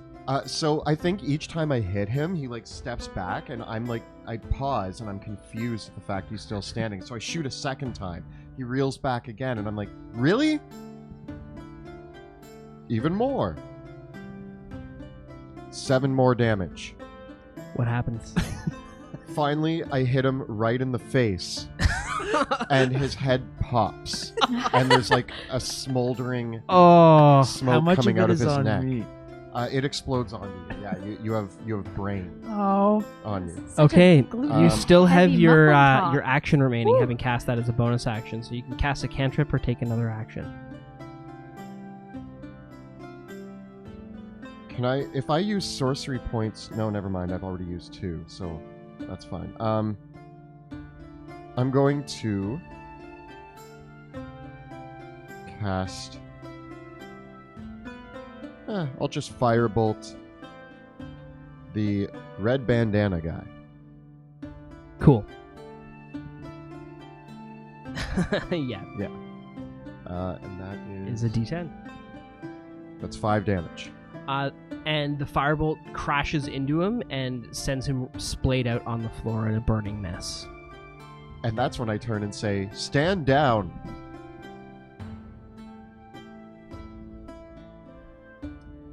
Will they? Oh no, they love it. The bandits see this and they grit their teeth and they're like, one of them, after they drop down, one of the women, she turns to you and she says, "You're going to pay your taxes in blood for that." And at this stage, the bandits act. Oh no. Well, you got rid of one of them, so there's only 8. I got rid of the big guy. And We got big guys down. Oh no! Oh god. So I say, "Stand down," and they all charge at me, and you just see Sebastian go, "Oh." The 3 of them leap upon you with their short swords. And the 2 of them get a 20 and a 21 to hit, and the dwarf gets a 19 to hit. Did any of them run past me? They were all Did they- far enough away from you because you're standing over The Rorsch. shield won't even help me.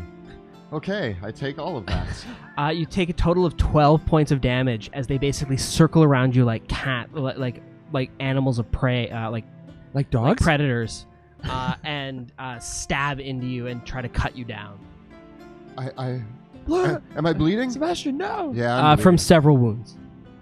On the other side of the battle, there's 2 halflings that take out their crossbows and they shoot Pluto. Hi!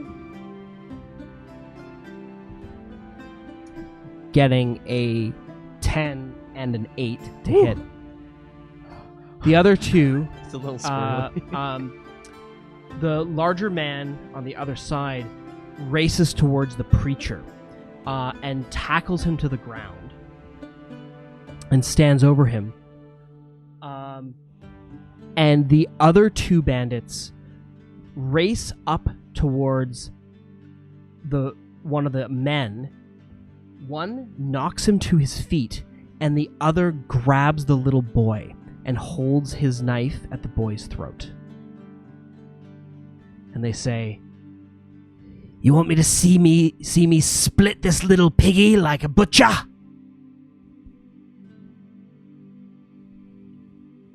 And we move over to Veo. Pork chops. I'm gonna use my feline agility. See if I can stand up. I want to come up behind where the kid is being held. Okay. I can move about 60 feet. Yep. You could come through the alley, race between the halflings, and you'd be right on the church steps in the middle of the family. And you'd be able to come up right behind the man that's holding the child. I don't want to get too close to him because I'm still using a ranged weapon, but Okay. I want to get outside of his view. I want to kind of come up behind him. Race around behind? Yeah. Absolutely. You can certainly do that. And I also use Zephyr Strike to get about 30 feet more, just so I have enough to get around. So I'm just like, oh, this guy's Put her way gonna on the cause other some side. trouble. Yeah. See if we can. Veo, do you want to go up on these? Yeah, Or because she's got like 120 feet of movement right now. do you want to go up like here or up here on this building or like over Oh, here? if I could go up on the building, That's a would be little amazing. far. Yeah. Like she can't be much further than the street itself. I would yeah. say. Yeah, that's about the furthest she Yeah, could get. still around the corner of a building. So that way, if I still have enough movement to duck behind the corner afterwards. You could duck behind the post, Okay. yeah. And I have my Zephyr Strike, so I'm gonna take my shot With advantage on the Advantage. man that's holding the child? yes, right Okay. behind him. I'm gonna pray to the big pie in the sky that I don't murder this boy. Okay. Oh, I crit! Yay! I crit! Critical. Hey. Okay. So that's Yeah. 12 plus 7, so 19 damage. So your arrow hits the man in the back of the head and bursts through the other side, ripping out his face and splaying his brains and gray matter all over the little boy. And I say, "Thank you, pie in the sky," and I slip back behind the corner. The child is saved, but emotionally scarred for life. We all end up a little emotionally scarred here in Drakkenheim, anyways. It's no big. You're welcome. Do you want to remove the one with the shield there? And then just put me behind the corner or a poster. Which one's the preacher? The man in black. Yeah. Yeah, other side. That's right. Looks good.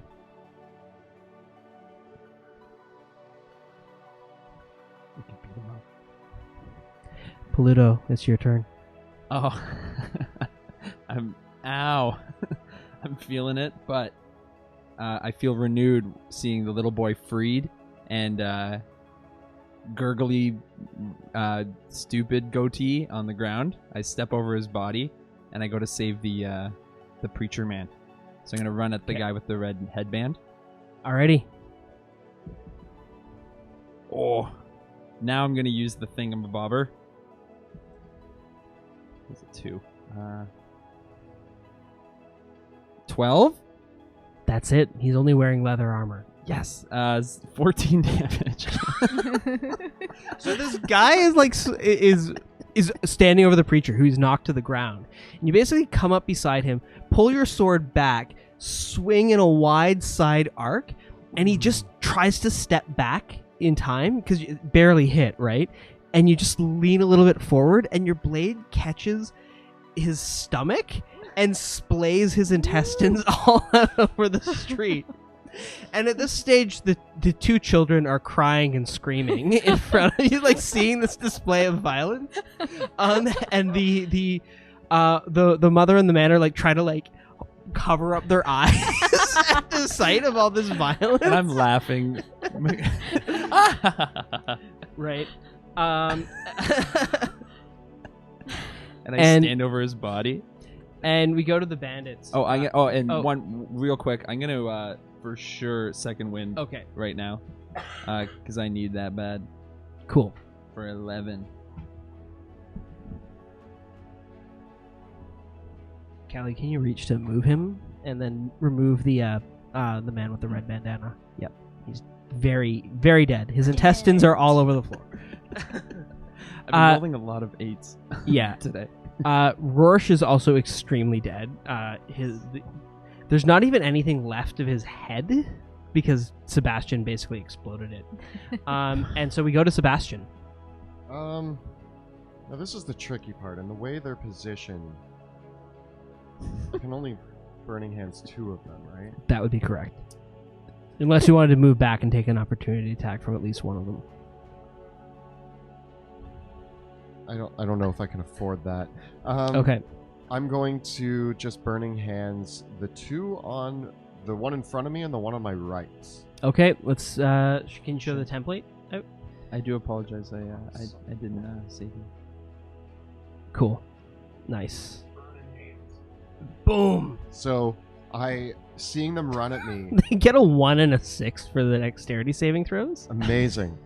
So as they run at me and I go, oh no, and I just hold out my hands and fire expels itself from my hands, doing 11 damage. Leaving behind nothing more than charred meat and bones. Good. That took care of that. That's far less scary now. Smells like barbecue. As the woman and the dwarf are basically consumed in flame. The other bandits, seeing the situation, with most of their number depleted, the dwarf breaks to run, and so do the 2 halflings and the surviving the human man. So they say, "They fight like demons. Let's get out of here!" And they turn to run. I get an opportunity attack? Yeah, But it can't be a spell, right? yeah. I'm going to... Do you have any melee weapons? Punch him. Melee weapons? Punch Okay. him. I get a 17. That hits. I do 3, Plus your dex mod damage. 5 damage. So you cut into the dwarf as he runs off, and he is limping away through the city streets. I've never stabbed somebody before. How'd that feel? Who cares Veo, burning Pluto? people, but Would you like to pursue, or what would you like to do? Oh man, should we let them live? I'm just worried about what they're going to tell the queen, so I don't think so. Now that we've gotten into this, Yeah. we got to clean up our mess, Yeah. guys. Okay. If are they running in the same direction or different directions? No, the dwarf is running this way, and the halflings and the others are running the opposite direction. I'm gonna chase after the halflings with Veo. Okay. Because I think Sebastian can handle the dwarf. Okay. Yeah. Veo, do you want to take a shot? Oh, yeah. All right, I'm going to take a shot at the halfling. Oh, nope. The shot goes completely wide. They're running too quickly. I can't move fast enough to hit them yet. Okay. And I'm going to stay where I am as they run by. Pluto. They've got a bit of distance on me, right? They do. I can't catch up just by running. Just by running, you could catch up to them, but not be able to attack. I'm gonna huck a hand axe at him. Alrighty. Go for it. Make the attack.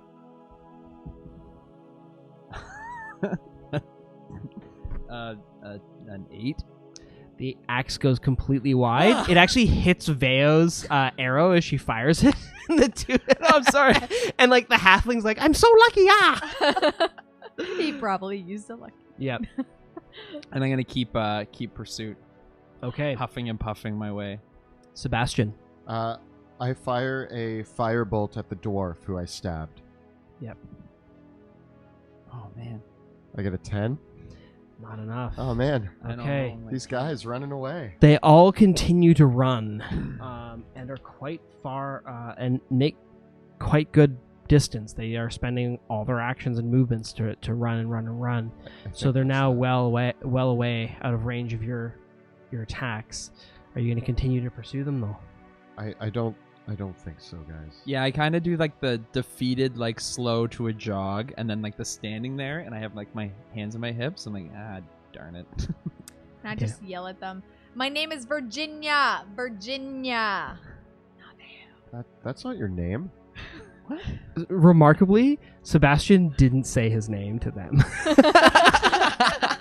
Wow. It was like one of the first times ever. I do, however, approach Here's this my card. Family covered in blood and ash, and there's charred bodies everywhere, and I say, my name's Sebastian Crowe, and I've just rescued you. And then I slump over onto the ground and start bleeding. Okay. I walk up to him and I just pat him on the back and be like, you okay, bud? You did good. You did real good. You're looking a bit rough, but you did good. I'm okay, and then I cough up blood and lay on the ground for a while. The preacher immediately, as you come back from your pursuit, the preacher, it looks like he has tended to the children and the others to take stock of them, and is kind of hurrying them inside the church proper. It's the church itself is this large single steepled building. Probably about 50 people could have congregated here in its day. And as you return down the street, the preacher, again, he's wearing simple black robes, and he has the symbol of the falling fire branded into his forehead. And he's completely shaven, eyebrows and everything. He might be in his 60s, and he turns to you and says, "Flame preserve you. You fight with fury and flame and righteousness, and you've saved my flock. Thank you." Yeah, no problem. You don't happen to know any healing magic, do you? "I do. You're very hurt. Let me tend to you." And he comes up to you and casts Cure Wounds upon you. Yes. Pluto might want in on Super magic. And you regain 10 hit points. Woo. What a nice man. that. I feel 10 better.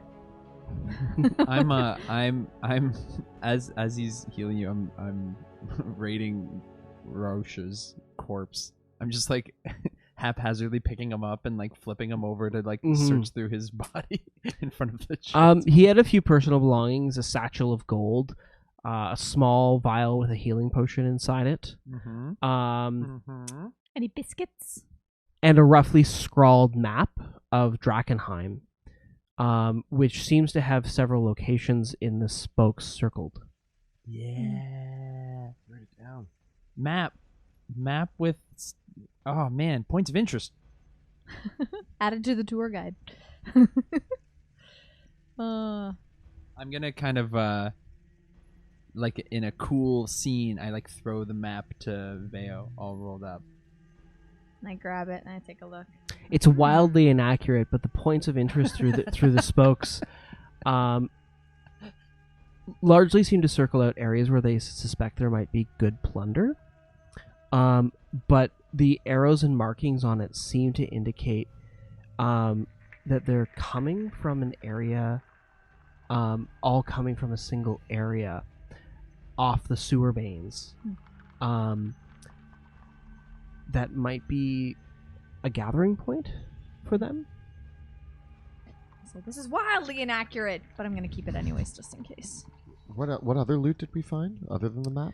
He had a bag of gold, their weapons and equipment, and he had on his person a single healing potion, which he did not get the chance to use. Yeah, it's not gonna help his face. Right. All right. Well, did we have fun, getting involved with the thieves? Because now we're probably, on the hit list of the queen, just so you know. I don't care what any of you say. It was an excellent plan. You're welcome. We saved people today. I didn't know your name was Virginia. It's Yeah, not. that's- I just don't want them to know my name. Is Veo short for Virginia? No. I think we figured it out. Yeah.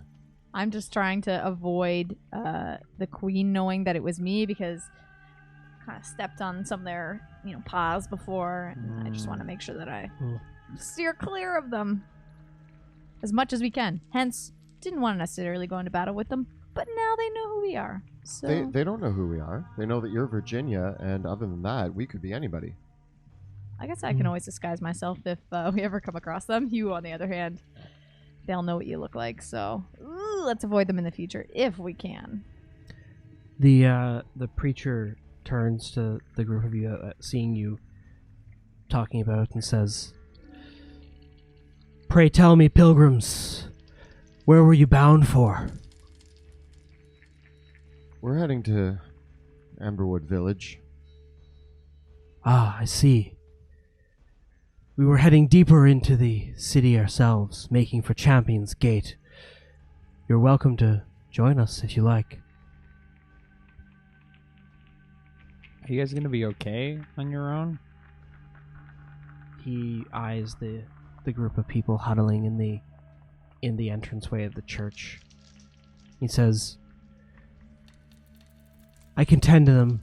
If you've driven them off like this, so many, hopefully they won't come back in force by the time we can get to the gate. It's only a short walk from here, and at that point our companions will keep us safe." And you kids remember, Sebastian Crowe, tell stories. Sebastian Crowe. You? I'm Pluto Jackson from Caspia. And you, Cat? I mean, Veo. This is my group, Veo and the Pussycats. We're The three crows. We're actually might the as well Jackson give our three. name if you know. Just don't tell any of the thieves, if you can. They prey on us and the faithful. They are sinners all, who will be denied their paradise.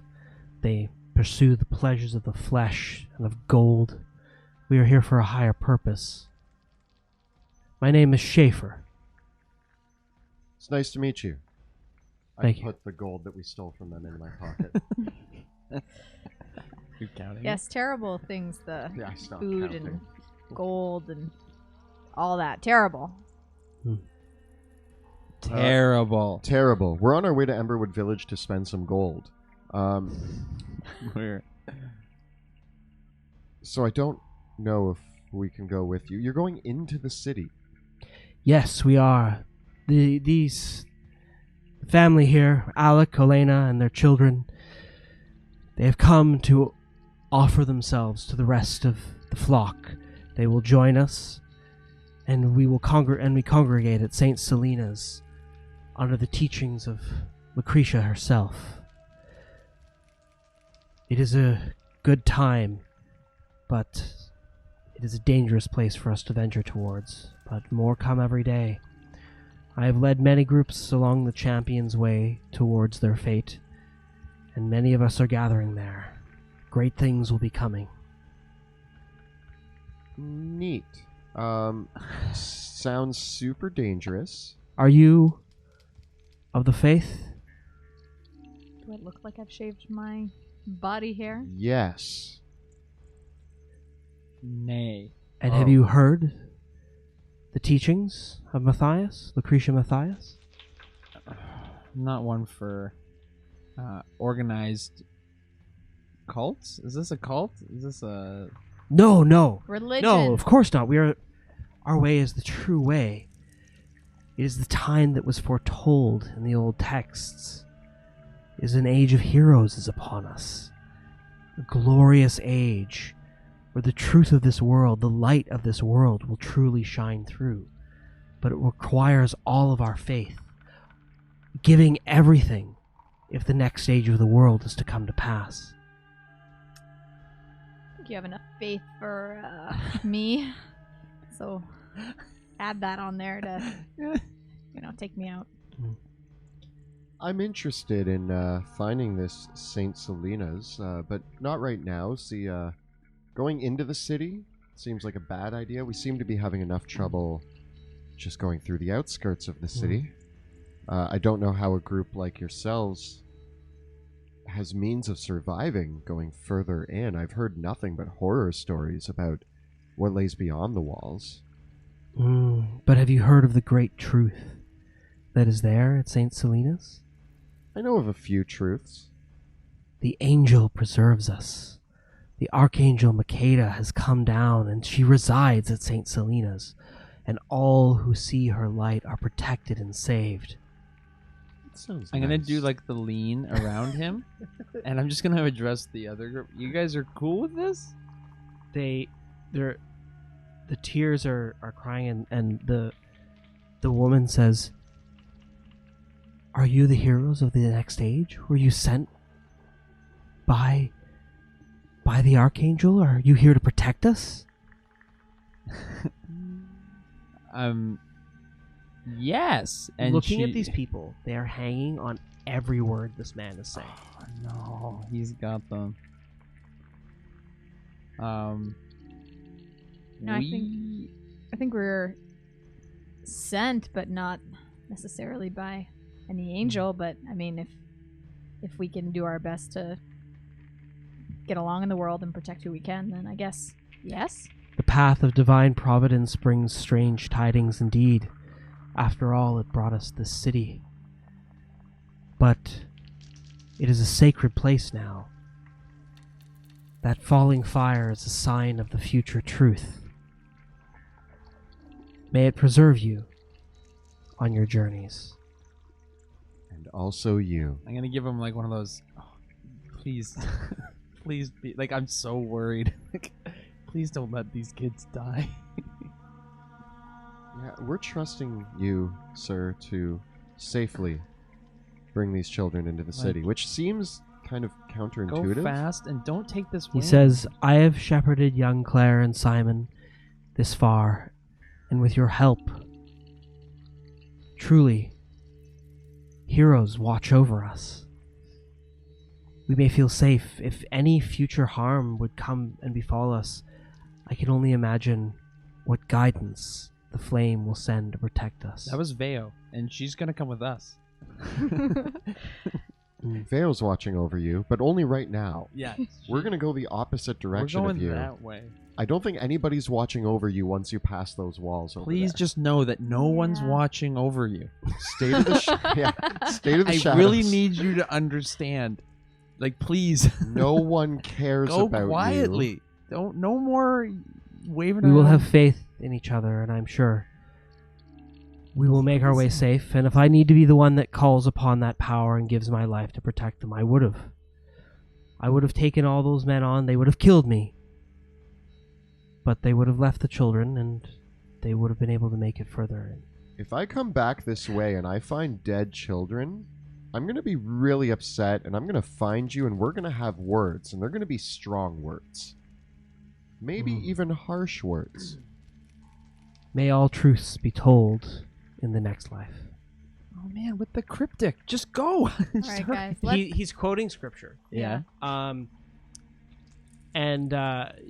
You can kind of tell, like, you know, the sacred fire is the dominant religion in both Caspia and was in Westermar and is in Illyria as well. But I mean, Caspians are pretty loose about their religion, right? Oh Like, yeah. yeah. But what this man is saying is something different entirely. I slowly start to like back away towards the Well. direction. Yeah. Yeah, it was nice meeting you. Happy to help. Sebastian Crowe, remember? Yeah. Don't forget. As you walk away, you can turn him. You can hear him speaking with an impassioned voice, and he says, "See what great works and heroes will be made of in the next age. Truly, it is a blessing of above that they were sent to guide us. No," and you can hear him saying as you walk away, like, "You can see that our purpose is true, that the fates would send so many protectors to guide our path. Do not doubt for a moment our heroic purpose." I just wanted to help kids. We did it. It Ve- was us. Veo was just like, as she's walking away, she's like rolling her eyes, like, and you wanted to save this bunch of, crazies. But what if I- what if I am a hero sent? No. It's not- I take the pamphlet out of your hand and I rip it up. I throw it on the ground. Listen, they are as nutty as a fruitcake, so just leave them be, and if they find their way, they find their way. If not, the city gets them. That's the rule, right? Now I want fruitcake. Rule of the city. Ew. but yum. So, how far to Amberwood Village?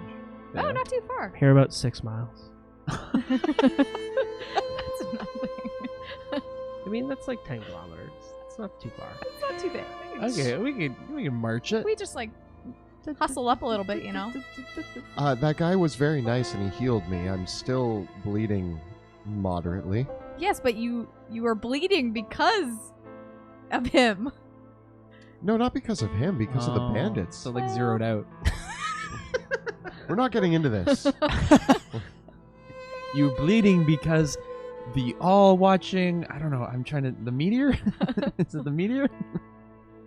The meteor does Angel. hold some interesting power. I'm curious to see what exactly these I want to call them a cult, but they don't want to be called a cult. No. They're essentially a cult. This cult, I want to see what their whole thing is. I find it rather interesting. They may have knowledge about the meteor, and I would like that knowledge. I just think the only reason the thieves have so many people to steal from is because they keep coming to the city with all their riches. So Yeah. I feel like they're definitely adding to the problem here. Well, Veo, you've seen countless numbers of pilgrims get robbed, murdered, and worse as they've made their way along the Champion's Way. They really are like lambs to the slaughter. Yeah. In many ways. But the numbers of the cult continue to grow in the city, and they hold the Champion's Gate in St. Salinas, which are basically on the doorstep of the Great Crater. And how they're surviving in those numbers that close to the crater, you don't know. But you know, you'd think that if they could survive in that dangerous of a place, they could help the people that were coming through this way. You'd think, but you know, when what's this Archangel? rats band together, they're only as good as the rats. So And we kill rats, so. Well, where to now? let's head on our way. Let's get to We can get to Everwood Village. I'm so excited. Fish. You're not Fish. hiding it. I'm about to lose control. I think I like it. Oh yeah. You guys. Okay. Sorry, is that copyright? I don't know. Just be Probably. careful. So Happy birthday. this part of the Spokes, it's a large urban sprawl, the Spokes, and as you move further south along the Champions Road through the old Spoke Marketplace and further south, eventually the city begins to break up. The ruined buildings become further and further spaced out, and eventually you come to the edge of the city limits and begin taking the lonely road towards Amberwood Village, leaving Drakkenheim behind you in the distance. The rain begins to pick up in a little bit of intensity as you leave the city in the afternoon, and you can see though that this old road, the Champions Road, is not like the muddy roads of the Shepherd's Way and the Market Way in the north. It's a paved cobblestone road, and it continues like that throughout. If it weren't for the 15 years of time that have passed since the city was ruined, the Champion's Way was a well-maintained road in its day, and it has held up reasonably well, although it's overgrown in certain areas, and partway through there's a bit of wreckage of several old caravans, abandoned wagons from the first wave of refugees that tried to flee the city that eventually just abandoned all their goods. As you pass down as you pass along the road, you pass by a few other similar groups to the one that was accompanying Schaefer. Some of them much larger, as many as 20 people, and another just a pair of people and a child. It is striking, though, all the groups of these pilgrims that come marching up the Champion's Way. They all have the elderly. They have some sick in tow, like the one group of 20 people. They're actually bringing, like they've got a cart with them that has several sick and injured people that are moaning on the back of it for sickness. And you can hear the preacher saying, to the others that accompanies them, a younger woman, actually herself shaved and branded. She says, "Don't worry, they'll be saved when we get to St. Salinas."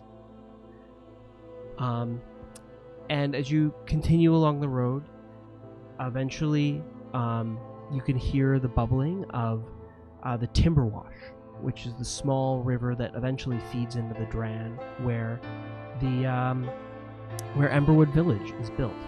The forest is really growing up around things here. For Amberwood Village, in its day, was known for logging and smithing. It was a mining and logging town, and it really was a feeder to the wealth of the southern part of Drakkenheim, where all the foundries and workshops were. A lot of money passed through this small little village. As you approach, Amberwood Village is still a small town. In its heyday, only a few hundred people lived here, but now as you approach, there are many abandoned homes and crumbling buildings as you see the city proper. Sebastian, there's one crumbling home in particular that's on the south side of the city that you don't have to walk past on your way into town, so that's a small respite for yourself, at least.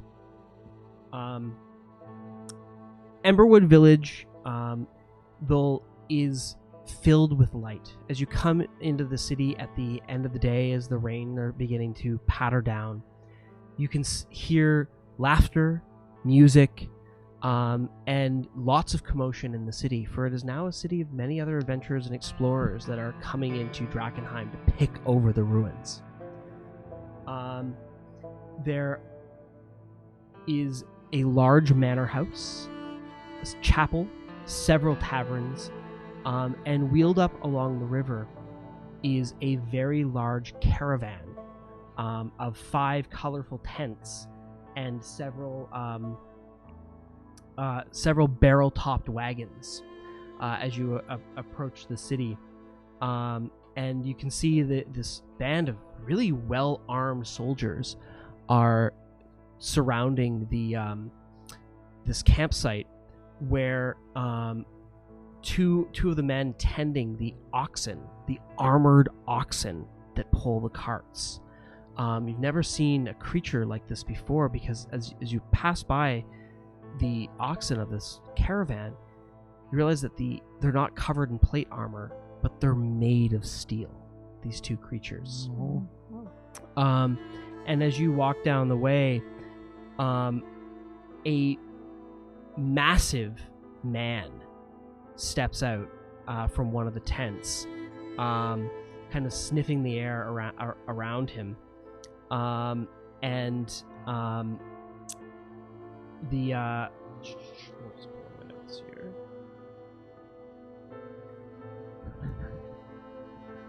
this is lively, isn't it? I really should have taken off my helmet. I thought we were going to relax in Everwood Village. So many people. Ready to... I'm not used to this many people, to be honest, in the city. Yeah, this is weird. I've never seen this many people in Drakkenheim at one time. I'm like glancing at every face that I see to see if I recognize anybody, nervously, because I don't really want to be recognized. Stepping out from one of the tents as you come down the road, you hear this large voice say, "Ah!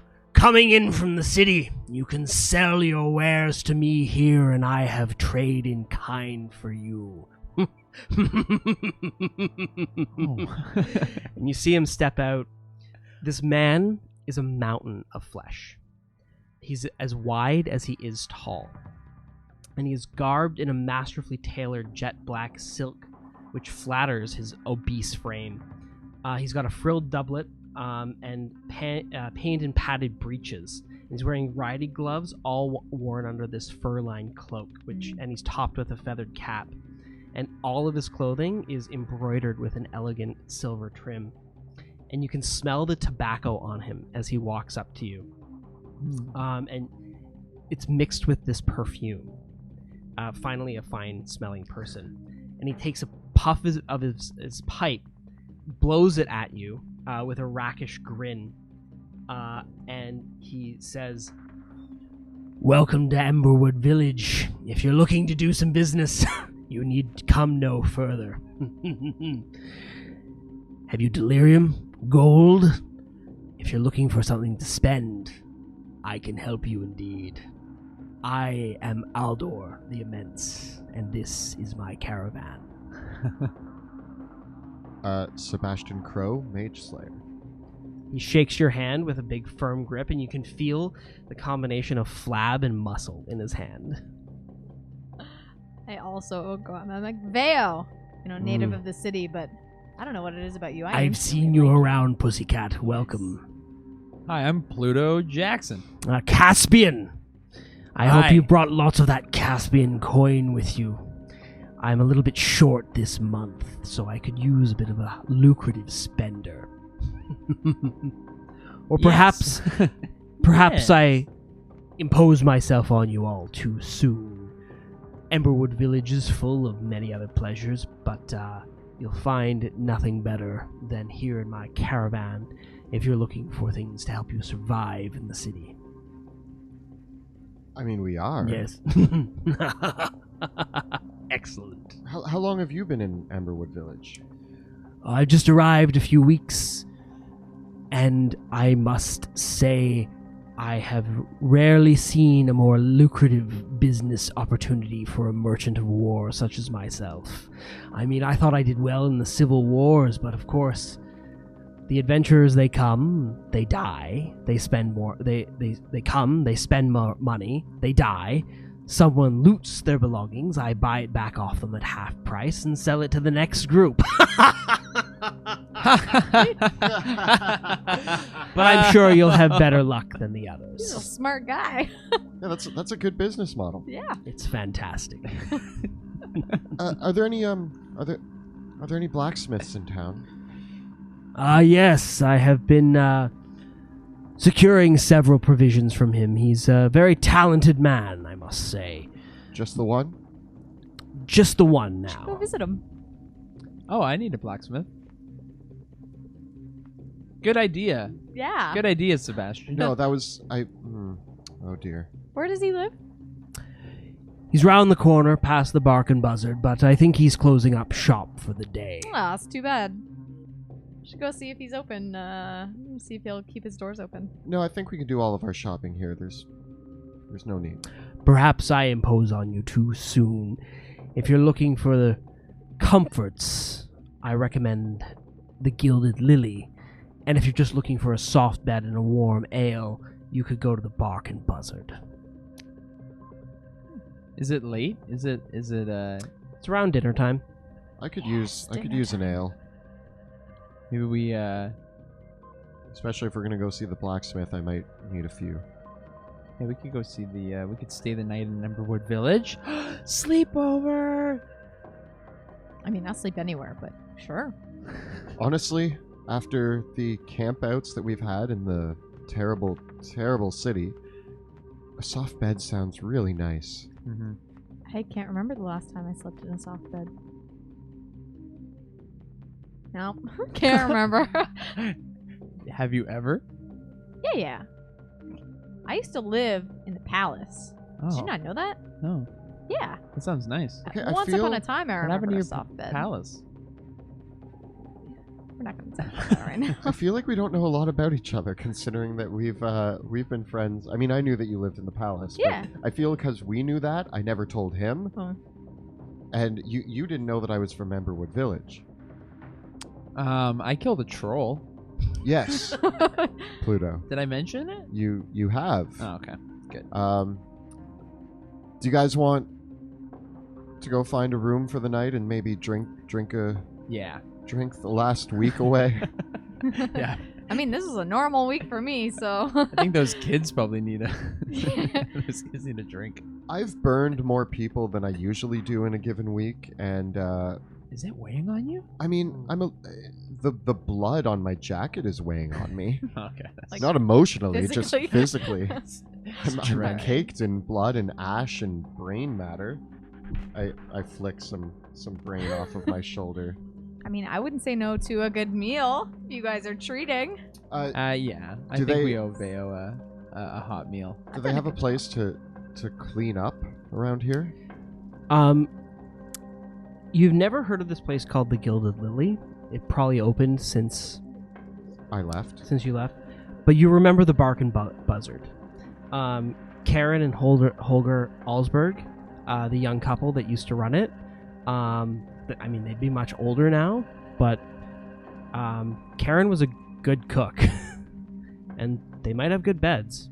I'd like to go there. I mean, I know that I want to avoid being noticed, but that place always was a nice place for me to hang out. They didn't treat me too rough back in the day. But like a bit rough. Most people didn't like a accidental spellcaster coming into their place of business before I could control my magic. I had a tendency to burn places down. Usually not on purpose. There were a few incidents. Yeah, you keep saying that, but I'm wondering if did you. There's reasons that I'm. Anyway, let's go. But I'm wondering if they know you, are they going to even let us stay there, or should we go somewhere that Like they don't know I said, us? they were generally kind to me. They were always uneasy when I was in their establishment because of the prone to accidents. Yeah. But they were nice. Okay. I trust your judgment. Well, because we could also, keeping with our secret mission, go to the Gilded Lily, and maybe that's where River will meet us.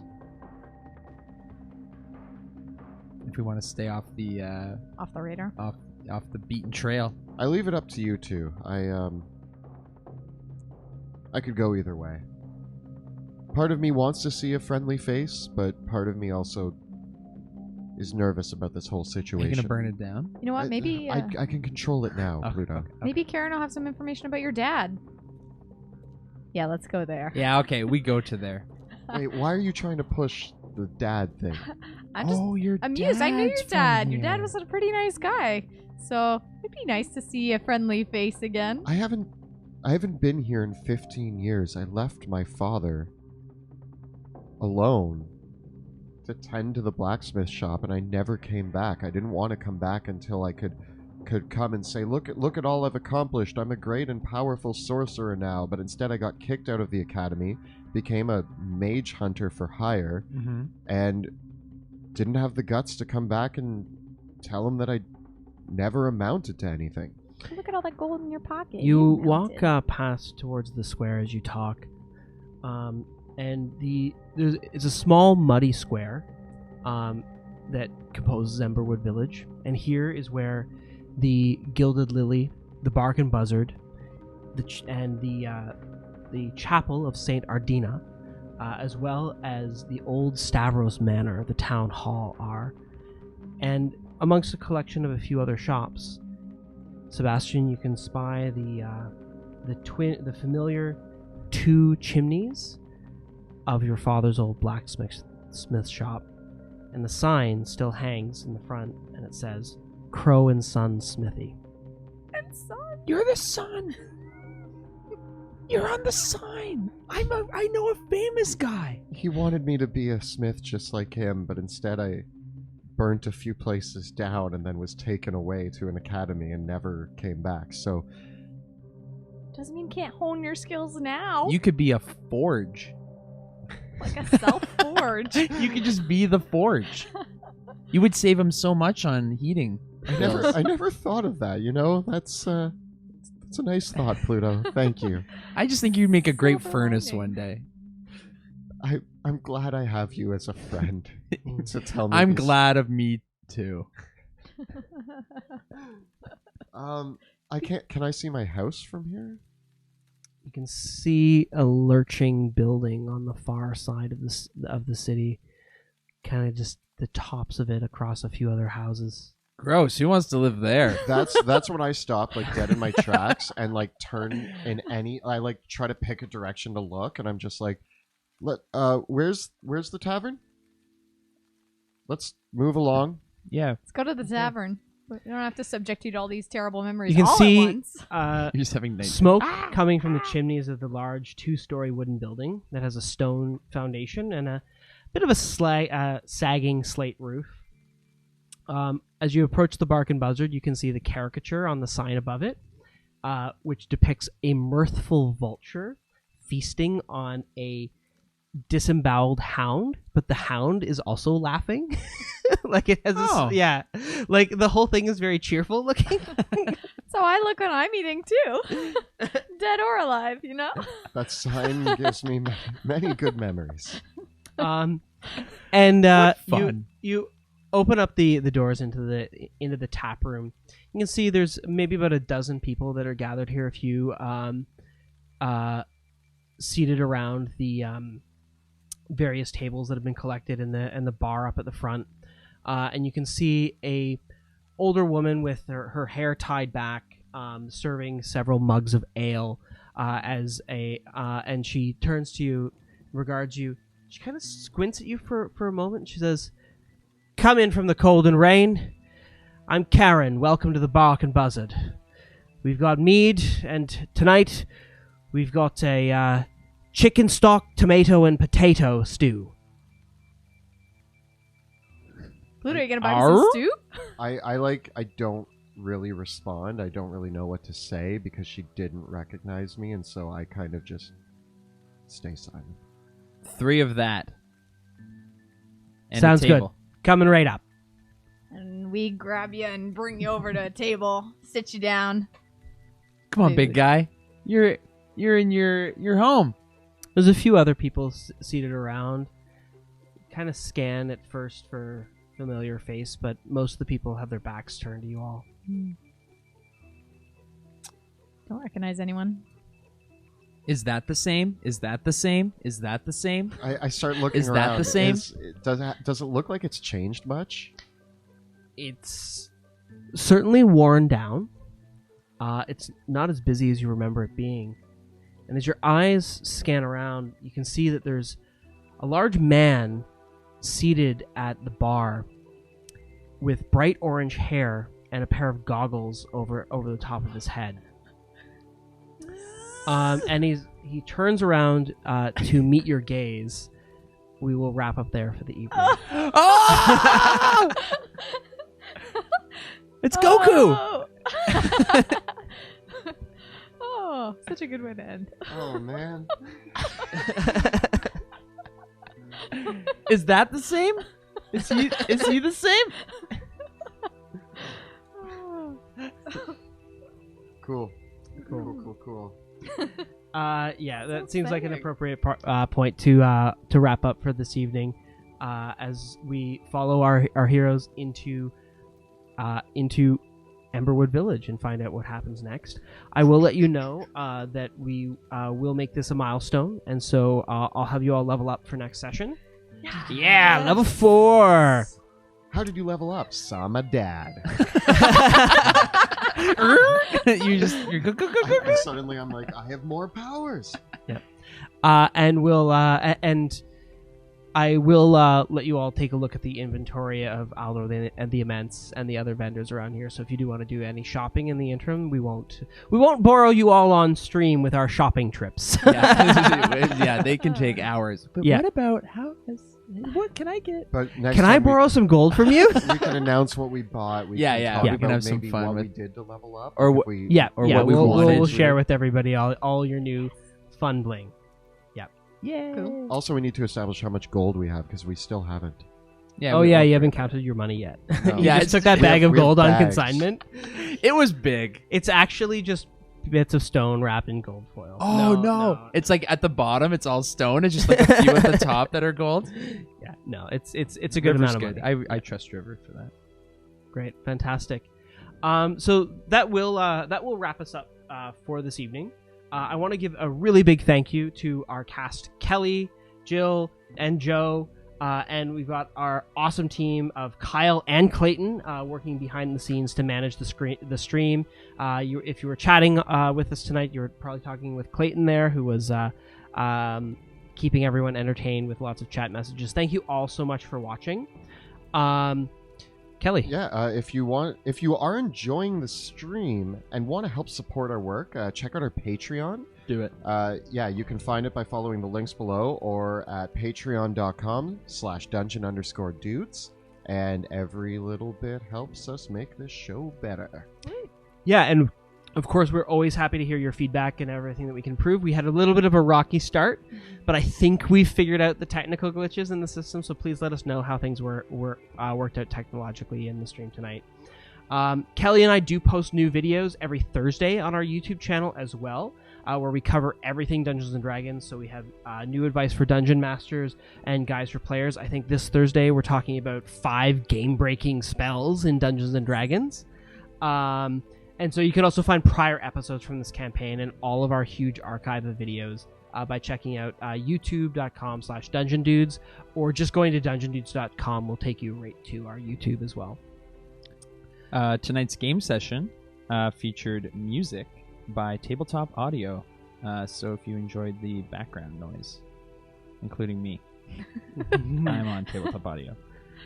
And a big shout out to 100 Years Boar, who did the introduction narration for our video. So thank you so much for that. And our game accessories were generously provided by Axe and Shields, such as Fun initiative tracker. The initiative tracker. He has other amazing products, so definitely check out Axe and Shield. Yeah. And also we use terrain from Dwarven Forge. I've been collecting them for years and years and years.